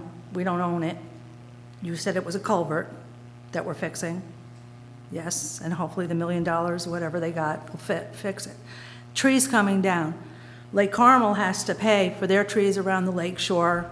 How are you billing them for South Lake Shore Oh, to take the trees? all right, so very quickly, Richie's grant is for the culvert, for the bridge. Call it a bridge, call it a culvert, call it whatever. That's the repair being done on that end. I know, but he Not- keeps saying dam, so Well, the bridge is built into the abutment, I guess, or whatever. It's the outflow of the lake. That's what's getting replaced. That's it. Nothing else, I don't think, on the. and it's covered. That's the $1 million, grant will cover it. million, whatever it was, dollars. Right. The trees themselves, they're on the county property. We're not Okay, so billing the but town. he just mentioned Rich coming in. Yeah, For coordination. coordination with the project. What they're trying to do is they're using the same engineer to tie the two projects Right, I together. saw The that. county is using Barton and LaJudas, and Right. Ritchie's using Barton and Right. LaJudas, so that the design of the flow of the water and all that, we're not reinventing the wheel over there. I have a few comments, so unless you want to keep No, going. that's, I just wanted to make sure, because when Rich was here last time, he did talk about taking the trees down and making them a walking path and all Well, that stuff. and that kind of ties in, we've met with some of the South Lake people a number of times, and they really want to see the original walking path back there, and how does that play into your design? At least on the middle dam, I don't see how the walking path would be able to go over that weir. Well, it's something, And I just want to make sure that it's not the town paying for it, that's all. No, they Yeah, said no, I'm just making sure. county grant money and stuff, Yeah. and then tried to apply for a grant for it. that could be something, I mean, yeah, there have been conversations about opening that up for walking paths, and, I mean, I guess that's something we could talk about incorporating into the, I mean, the upper, I don't know, the way it's designed now, I'd have to think about it. I'm not sure how you would do it, and maybe I mean, I think that's what the residents don't want to lose their recreational opportunity. Each and every one of them that bought a house out there bought it because Absolutely. they bought a house on a lake, and, it's kind of in the woods. They have DEP property all around them. Some of them don't like Yeah. that, but it is what it is. But the lake is the focal point of their community, just It like is. every other lake community is. I think they'll be happy that the lower portion of the lake isn't lowering, and did you discuss, and I may have missed earlier, is the middle, what's the elevation change of the water of the middle section of the lake compared to what it is? middle section, we're still working with the idea that it's exact- going so the middle one- going to stay the The same. middle and the lower, which are predominantly, I would say almost 100%, the only ones with the houses. I don't think there's anything around the third one, which is completely owned by the DEP, by the way. It's not even owned by the county, the third lake. Right. Is kind of a swamp more than a lake. I know. But this is a really dumb question, and just kind of when I was looking at your model over there, and you put the water on, it's the same height on this side as it on this side. Why are we even doing anything? Why don't we just rip a hole in it and make them the same? Yeah, it's not a bad question, but it's really about control and structure, because what they want to be able to calculate is that 150% of the 100-year flood. And there's what they call they build on the computer what's called an SDF, which is a spillway design flood. So they create a flood with numbers, and well, how do you contain this? So and I'm usually a big fan of lower tech approach, but if you just rip it out, you don't get that control over the flow that you get, well, that you need, actually, because you lowermost bridge needs that.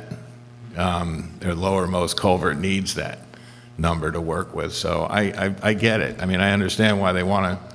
You want to give the waterway some structure, to answer the question. So the document from Barton and Lejudas here seems to be saying that the middle dam would be Class A as long as there's some design work done on the lower dam? They seem to be optimistic that we can get it. It's not up. Well, it's up to the DEC. They'll have a chance to review it, but they seem to be saying it's possible that it could be an A. And I know a couple of A's other places in the county where if they come back and say, no, you're still a B, I'm going to say, well, how about boom, boom, boom, boom. These are all A's, and their volume's the same, and their downstream population density is the same. So I think I'll get my A. Okay, Yeah. so will the town have to do any additional design work to accommodate that? And if so, will that fit in the envelope of the grant that the town has? No, Or would I the county think help with that? You're going to, no, again, going back to our first meeting, I think Barton and Lejotis, I think, is probably glad that we're doing this, because the way they were doing it was a little bit of seat of your pants engineering going on. And now that they've had a chance to really study and in a way control what's going on with the upper two dams, they're going to be in a much better position to give you good advice on what your bridge, culvert, dam needs to look like. Okay, so that's not going to go over the envelope of the grant money we already got for I that? don't think so. If Good, anything, okay. you've got a lot less water trying to get through your system than and in a more controlled way. Mm-hmm, okay. Oh my God, we were talking about something else. I forgot. My notes say WQIP is supposed to, we're supposed to get word in during the winter, whatever that means. Yeah, I'd like to hear. Well, I'd like to hear something. I mean, I should have the application done soon, And then, yeah, I mean, hopefully within 4 months, I would hear at least something or some guidance or, something to go on to move it forward. What's the budget for the work that the county's applying for? We're in for 250,000. The middle one with the drop-off obviously being much more more expensive than the upper one. So, and we also plan on doing a lot of the work ourselves as much as we can. So, trying to keep the cost down as much as possible. And then I don't know how exactly, but we do have there are some funds in the capital line with the county for dams. Good. Which we'll have to see how we tap into that, but hopefully we'll get it together. Yeah. Well, I have a question. Sure. So I know beavers are an issue over there, right? They like to clog up the culverts. Weirs are probably much better at not being clogged up, or anti-beaver, if you want to call it that. So I think that's a good way to go rather than going culvert. But my question would be mostly my concern that the height difference between the water and the middle pond compared to the upper one, you're going to change the height of the upper dam, and by how many feet? The uppermost dam we're changing the shape to make the two water levels. That was the first model with Correct. almost no difference between the two. So the upper will be the same level as the middle. Right. And if With the upper's- that berm, that controls how fast things move through the system. I get it. Yeah. So the upper lake is shallow as it is. So if you lower that water level, it's really going to make it much smaller. You're going to pull the shoreline in tremendously. We are lowering the level of that upper lake. We're not sure exactly by how much. Just eyeballing it, if you were to go up there tomorrow and stand there, it's like 2 feet. It's 2 foot. It's around that. Yeah. I've been there several times. Yeah, I mean, But if the lake on average, let's say, is 8 foot in depth, it's not very deep up there, but the average shoreline around it is 2 or 3 feet in depth, you're going to pull that shoreline. it's going tremendously. to shrink. Yeah, it's going to It shrink will. considerably. The thing here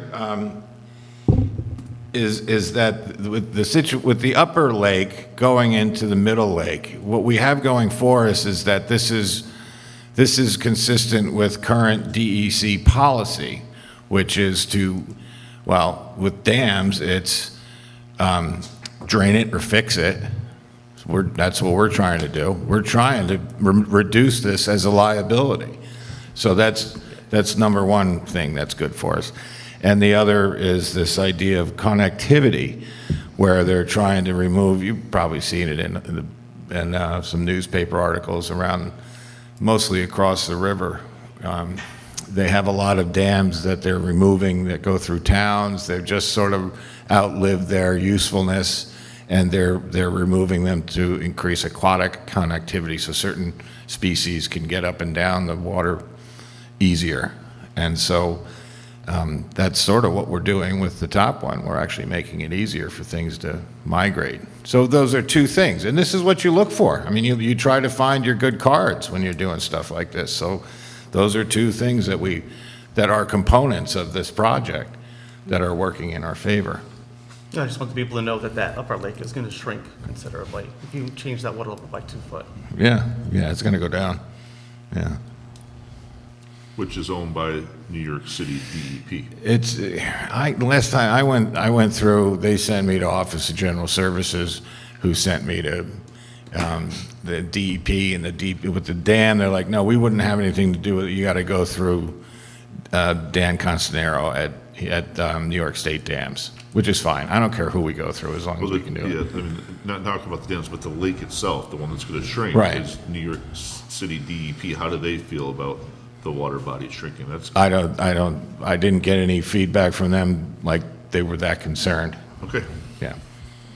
What do you need from us? A joint letter or something? No, well, just some sort of letter that I think we ought to, I'll draft it and have maybe you sign off on it, just telling them, we've got these two projects, please don't look at them independently. Please look at them together, because it is sort of one, I know what I was going to talk about. As far as keeping the footpaths, so we can look into that, but I'll tell you what I'm going to get when I go back to the county. I'm going to hear, well, if they wanted recreational value of the middle dam, or the middle berm, then we need to talk about who's the owner. And we're going to have a conversation. I could just see that coming.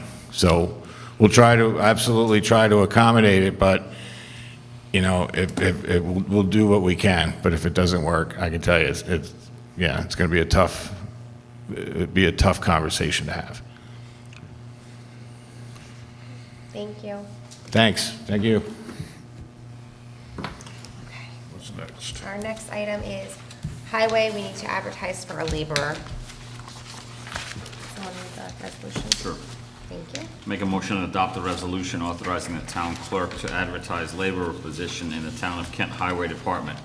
Whereas the Town of Kent is seeking to fill a laborer position in the Town of Kent Highway Department, and whereas the Town of Kent wishes to advertise for applications to fill said position, and whereas the Town Board of the Town of Kent wishes to authorize its town clerk, Yolanda D. Capelli, to advertise for applicants for the laborer position in the Highway Department. Now therefore be it resolved that the Town Board of the Town of Kent hereby authorizes its town clerk, Yolanda D. Capelli, to advertise for applications for the laborer positions in the Highway Department. I make that motion. Second. All in favor? Aye. Aye. Okay. Our next item on the agenda is for our police department. I invite our police chief, Kevin Owens, up here.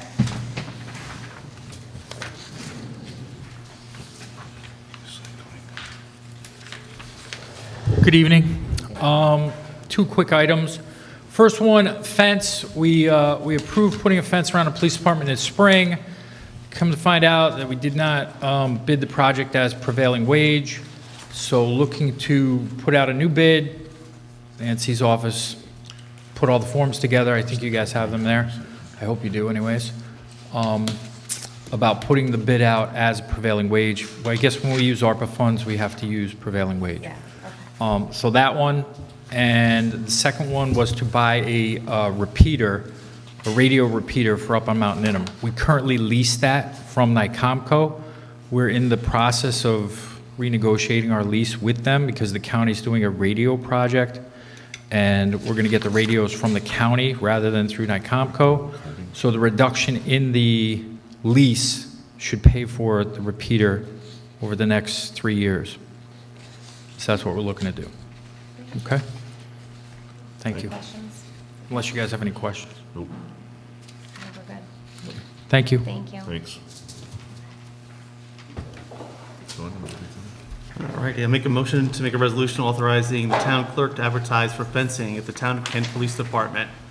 Whereas the Town of Kent wishes to advertise for bids for fencing around the Town of Kent Police Department, and whereas the Town Board of the Town of Kent wishes to authorize its town clerk, Yolanda D. Capelli, I always mess up your name. Capelli, yes, I don't know why, to advertise for bids for fencing around the Town of Kent Police Department. Now therefore, be it resolved that the Town Board of the Town of Kent hereby authorizes the town clerk, Yolanda Capelli, to advertise for bids for fencing around the Town of Kent Police Department. I make this motion. Second. All in favor? Aye.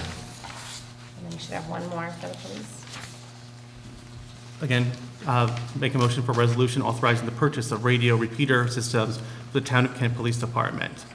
Whereas the Town Board of the Town of Kent is in receipt of a request dated September 1st, 2023 from the Chief of Police, Kevin Owens, to purchase a new radio repeater system, the radio system, quote, the radio system, a copy of which request is annexed hereto incorporated herein by reference, and whereas the General Municipal Law 103-16 exempts purchase contracts over $20,000 from competitive bidding when such equipment is purchased through contracts let by any county of the New York State. And whereas the specifications annexed hereto indicate the radio system is being purchased under a contract awarded by New York State.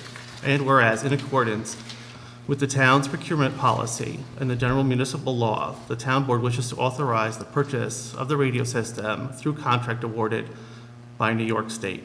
Now therefore be it resolved that the town board of the town of Kent hereby authorizes and approves the purchase of GTR 8000 base radio system for the purchase of $14,500. And be it further resolved that the town board of the town of Kent hereby authorizes and directs the supervisor to execute any and all documents necessary to give effect to this resolution. I make this motion. Second. All in favor? Aye. The item on the agenda for Lake Carmel Fire Department is not a town board agenda item, it's a budget item, so we're gonna take that off tonight. So you're up. All right, I asked the Hang on board, 1 second, please. all right. Oh, I'm sorry. I make a motion to add an item to the agenda, actually 2 items pertaining to grant applications. Second. All in favor? Aye. Thank you. I'll be quick. So 2 things. One is there's a grant opportunity we became aware of through a private foundation with no match. It's called Partners for Climate Action, and they are funding building decarbonization projects, and that can include modern heating systems, insulation, that kind of thing.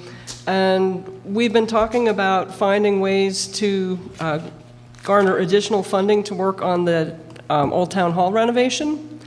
And so I would like to suggest that we submit an application to Partners for Climate Action through our grant firm to, depending on what the costs come out to, insulation and replacement windows. We've already put in through Senator Harkin's CREST funding for either ground source or conventional heat pump for the building. So this would be to do insulation and possibly window replacement depending on costs. The grant is due in November, so we have some time to get some quotes for that. What was the dollar amount again? Up to 100,000. Okay. No match. No match. So this is one we definitely want to go after. So I move that we make the application to Partners for Climate Action for a building decarbonization project that would entail window replacement and/or insulation for the Old Town Hall building. Second. All in favor? Aye. And then the other thing is, in the process of working with Senator Harkin's office on the 2023 CREST funding application, we found out we have a windfall. Apparently, they allocated $100,000 for Kent for last year, and we were unaware of this. So there's an additional 100,000. The 2023 CREST funding is restricted to climate type of actions, which is why we've put in a proposal for EV charging stations and/or the heating at the Old Town Hall, the ground source heat pump system. But the 2022 is not restricted. And so I would like to appeal to my board colleagues here and request that we fund some things that we've been unable to find other ways to fund. We've had a lot of success with, as you've heard, bridges and culverts, environmental types of grants, some planning grants, police, fire, and so forth. Where we haven't been successful or haven't found good opportunities is things of historical and cultural importance to our community that might help with tourism and that are just meaningful to those of us who live here. So one of those 2 projects that I would like to put in for is to have, finally, we've been trying to raise funds for the 4-foot version of the Daniel Nimmo statue that sculptor Michael Karopian has developed. That would be at the county park. And we do have some possible donors for that. But the statue itself is $75,000. It's also going to need a base, and depending on where we place it, possibly a security system. So I would respectfully request that we include that as one of the 2 projects for 2022 CREST funding. And then the other opportunity that I've been discussing with Highway Superintendent Offmer is we have the foundation of the old Ludington Mill down at the edge of town. And apparently there are plans for how that could be done as a historical reconstruction. Richie thinks that we could fund, with $50,000, we could frame the building. That wouldn't get us the mill kit. There would have to be additional fundraising to get the innards of the mill to create something working. But again, with CREST, we have $100,000 opportunity, but the two projects have to be over $50,000 each. So I'm also open to suggestions from the board about other possibilities, but that's one possibility that was suggested. So What's our timeline on having to use the 2022 CREST funding? I'm not sure. I think that it's going through DASNY, and so it probably stays around just like what we got from, for the Eustis Park, from Assemblywoman Galiff. Yeah, they stick around for quite a while. Yeah, I don't think it goes away once it's allocated.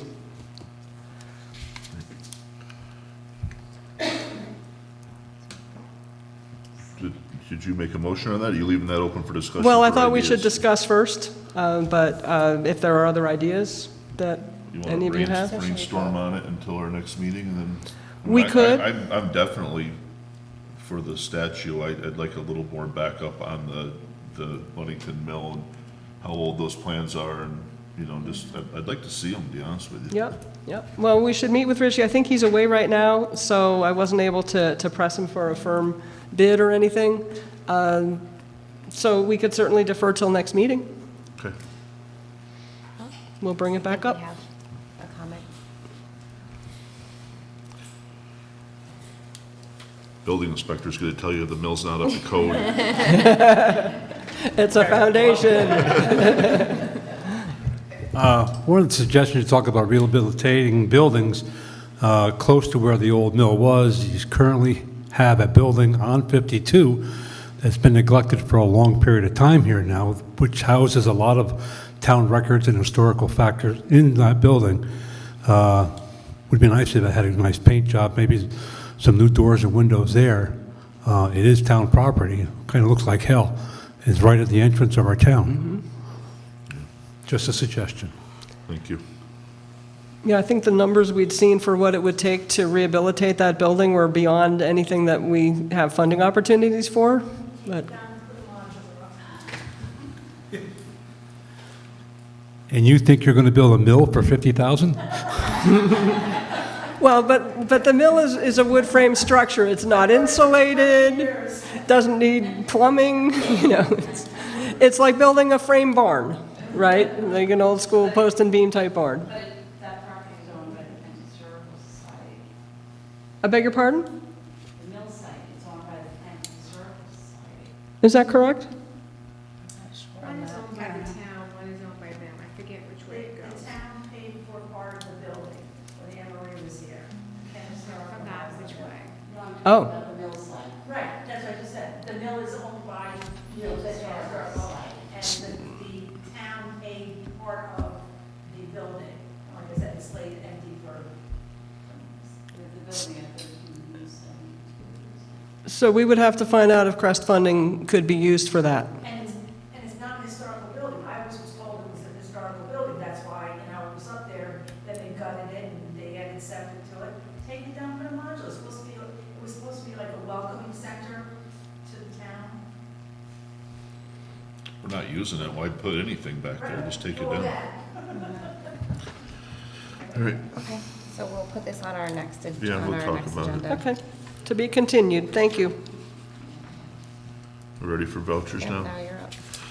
I ask the board to approve the following vouchers for September 19th, 2023. Semco Water, $3,144.06 for Water District Number 1 for August, $2,006.45 for Water District Number 2 for August, $2,312.33 for Town Center for August, Civic Plus, $4,821.73 for the annual website hosting, Cornerstone Associates, $2,687.50 for Lake Stormwater Plan Consultant for August. Global Montello Group, $5,730.03 for diesel. Hudsonia, $5,840 for the Progress Natural Resource Inventory. Is that Progress? That It's just natural resources Yeah, inventory. It's not supposed to have Progress in front of it. July 4th ever fireworks, 2,000 for the balance of the fireworks. Kent Seniors, 2,100 for Ledley Food Service for the barbecue lunch. Cuba Sport, $2,707.20 for volleyball and sports camps. Limnology Info and Freshwater Ecology, $4,950 for lake treatments and permits. Magna 5 MS, $7,387.84 for network services for September. Northeast Sweepers and Rentals, $20,108.79 for sweeper rental. Nycomco, $2,972 for two-way radios for the police for September. New York Department of Civil Service, $244,858.49 for health insurance for September. NYSEG, $2,202.08 for electric for Ryan's Field lights. Purchase Power, $2,920.62 for postage. Ring Squared, $3,335.03 for telephone service. Laura Roberts, $3,015 for the prosecutor for August. Wind Waste, $7,150.42 for Lake Carmel garbage, and $10,909.24 for Lake Carmel garbage. And an add-on is Royal Carting, $4,221.86 for recycling garbage. I ask the board to approve as read. Second. All in favor? Aye. Okay. Some announcements. We'll go quick. So basically just go to the Kent Rec page, check out what we have on there. You can sign up for adult kickball, bowling. We're still signing up for soccer. We have laser tag. We have lots of activities, so check that out. On October 14th, since we were unable to have our community day 2 weeks ago, October 14th will be our rain date for Kent Community Day, 12 to 4 here at Town Hall. Saturday, October 7th, it's the Caitlin Rose Savio in memory at Kiwi Country Day Camp. For more information, call 845-222-6908. And on October 14th, it is Putnam County Department of Health Residential Hazardous Waste Drop-Off Day. You do have to pre-register. You can go to putnamcountyny.com/health for more information. That's all I have. Okay. I have one. Okay. So usually I talk about what's going on at the Kent Library, but tonight I want to talk about an event that will be happening this Saturday at the Mayapack Library, and that's going to be a panel on food waste.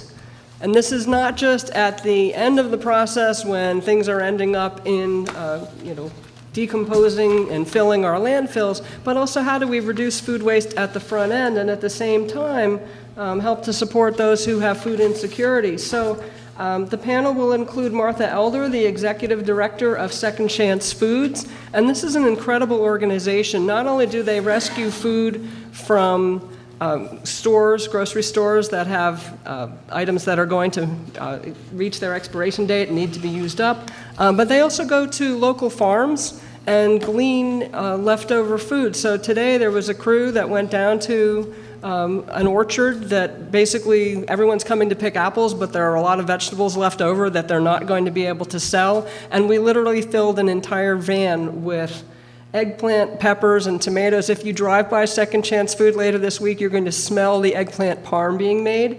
And those meals are going out to members of our community.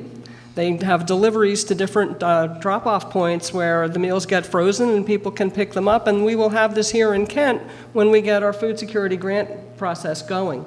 Also, Jen Lerner from Cornell Cooperative Extension will be there, and Karen Ertel from Phillipstown from the Food Waste Advisory Committee, ever the champion of food scrap composting, as you know from our presentations here with Kathy Kong, who, by the way, was helping today.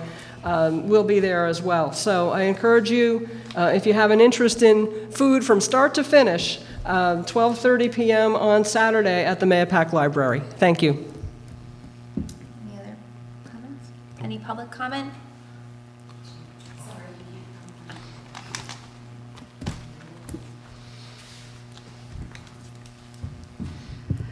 So, Julie Boyd Kent.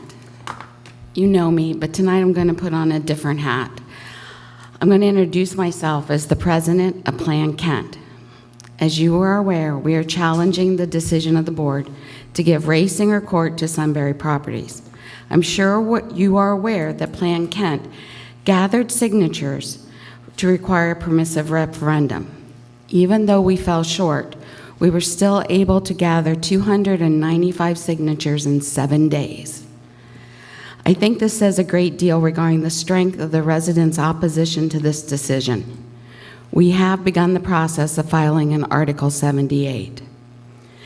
The county, in its deed to the town, said that the easement could not be used to access a residential zone. Therefore, the town should not have granted the easement until Sunbury Properties had required a change of zoning to an IOC district. This area, 22-1-21, is currently zoned a 2-acre residential. According to the town's criteria for changing a use variance, an applicant must demonstrate unnecessary hardship. The first criteria is that the applicant cannot realize a reasonable return on the property. By making this property in the future an IOC district, it will increase the value of that property. Secondly, the alleged hardship must be unique, but in 2018, which was the year you folks referenced in your letter of acceptance, there were 2 other properties requiring similar zoning change, and they were denied. So it's not that it's unique. We do have other properties try getting zoning changes. Thirdly, the variance will not alter the essential character of the neighborhood. Well, again, the usage will change it because the character was supposed to be a beautiful wooded 2-acre zoned residential area. Instead, we'll have development that'll be stark and bland because we don't know what it's going to be. So we can only assume the worst. Finally, the last alleged hardship is that it's supposed to be not self-created. But the current owner is quite aware that when they bought the property, it was zoned residential and was landlocked for any other purpose other than being residential. So it was a self-created hardship. At this point, Sunbury does not appear to meet the requirements for a change of usage. So the town board is helping one and only one developer in our town make a profit. This is a bad precedent to set. What developer is going to come knocking on the door next? The county received $65,000 for their signature on a document. What are we getting? But don't worry, we have some solutions for you. If the easement agreement has not been signed and filed, bring it back for a public hearing. Instead of sneaking it on an agenda on a Thursday morning in August, let the people know what you're considering doing for just one developer. If someone else is knocking down, maybe someone's knocking on Sunbury's door to buy the property, but we don't know that. According to New York Town Law, Article 7, Section 94, the town board, without petitions, can call for a permissive referendum on their own to confirm what we, the electorate, want. Third, you could sell 2 Sunbury properties, Section 2-1-23.3, which is currently owned by the town of Kent, and therefore Sunbury Properties would have access to Route 52 and Bowen Road. It would place the properties back on our tax rolls, and it would be a win situation for all of us. I'm sure we can think about some more solutions. At least with any of these, we the town, we are your town, would at least we would be heard, and maybe we'd receive something in return. Thank you.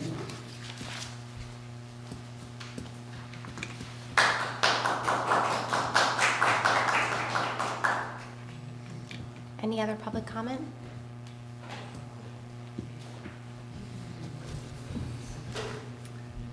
Cliff Narby, resident and property owner in Kent.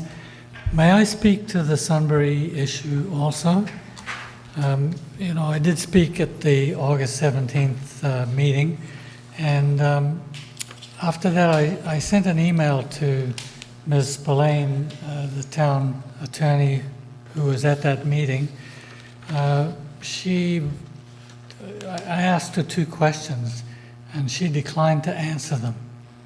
So, Madam Supervisor, may I read my email to her into the record? You may. So I wrote, Dear Ms. Spillane, I mailed a letter to the Kent Town Board after attending the workshop/board meeting on August 17.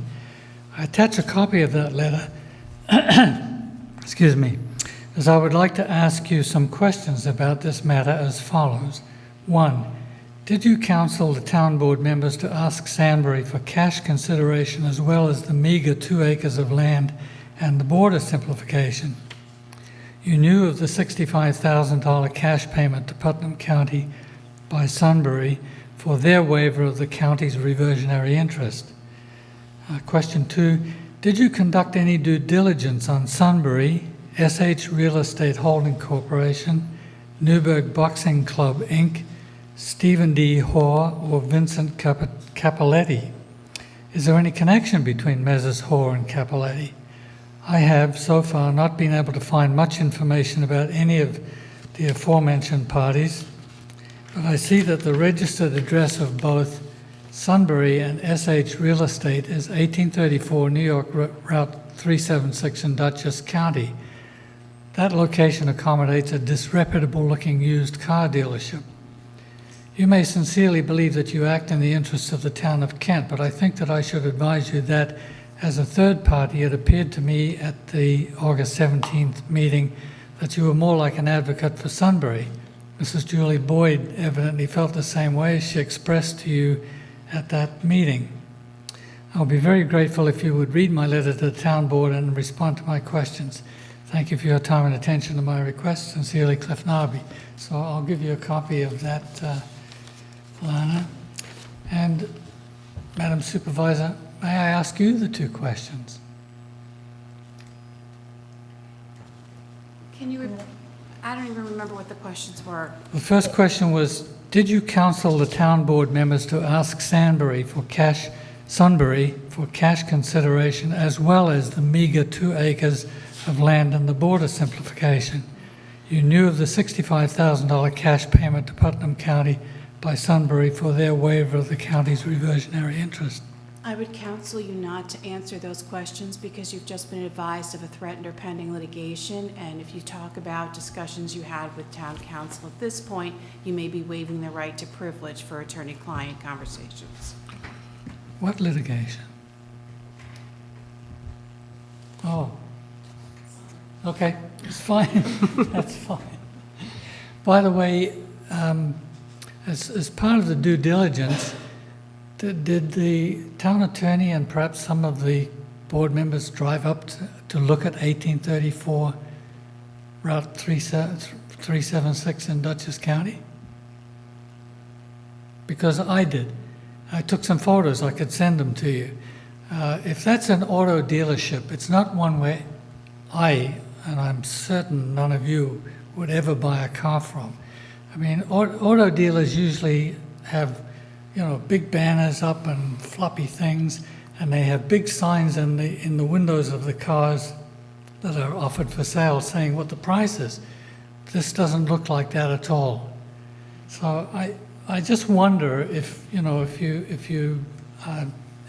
you're dealing with this Stephen Hoare. Again, board, I'm going to counsel you now that there is a threatened or pending litigation. I wouldn't discourage comments from residents, but you certainly shouldn't be answering questions. Thank you. Well, thanks for the opportunity. Thanks for listening. Thank you. Good evening, I'm John Petriello. I have a question for the town board, and it seems like I got some answers. Jamie, thank you for calling me back when you're on vacation. I emailed you. Route 52, we talk about bringing people in, we talk about the tax dollars, we talk about making the place look nice. Well, the state DOT did all that beautiful work from A to Z, and they stopped doing the worst end of the road. I mean, I know they have projects, and I do projects where I work.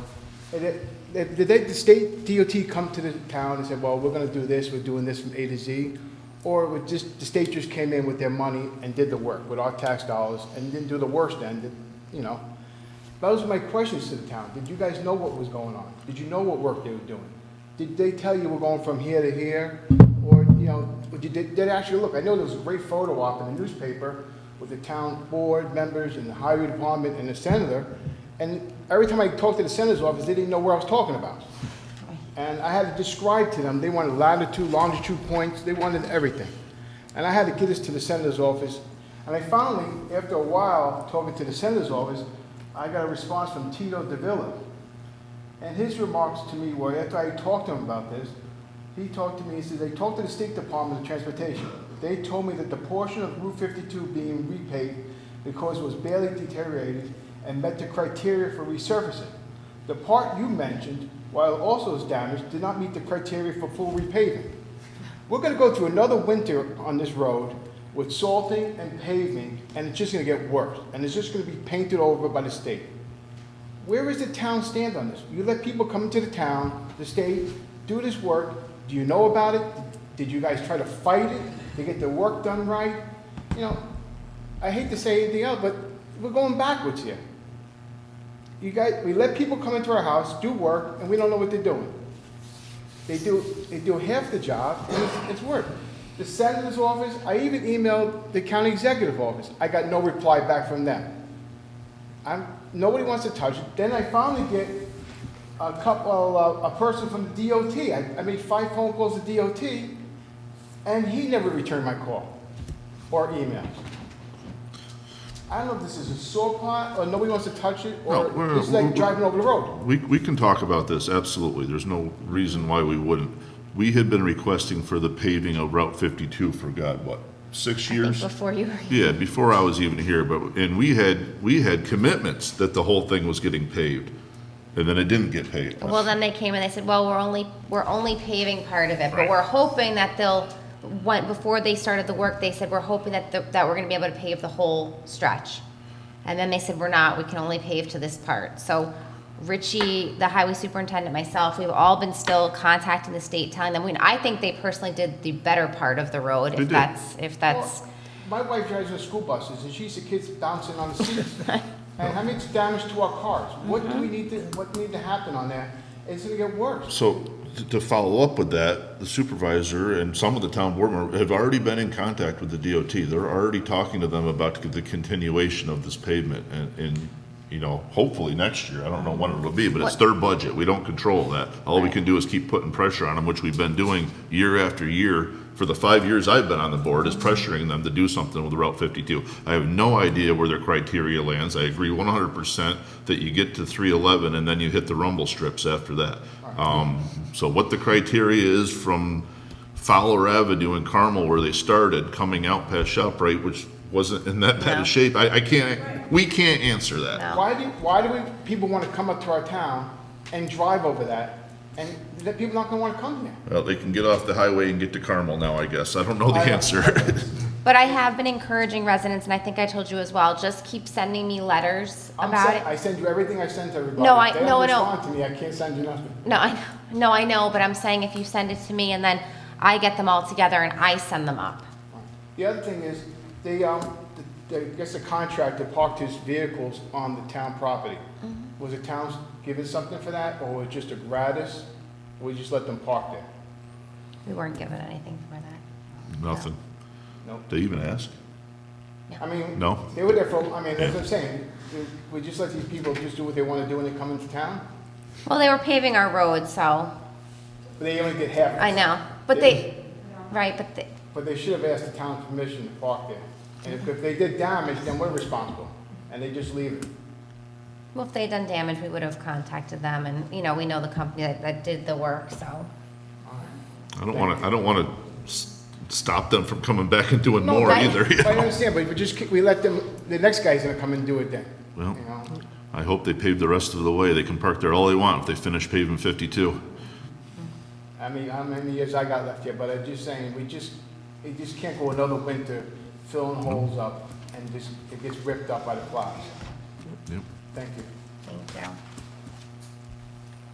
Any other public comment?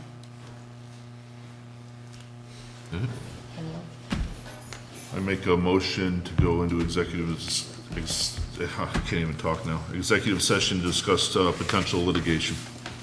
Second. All in favor? Aye. Aye.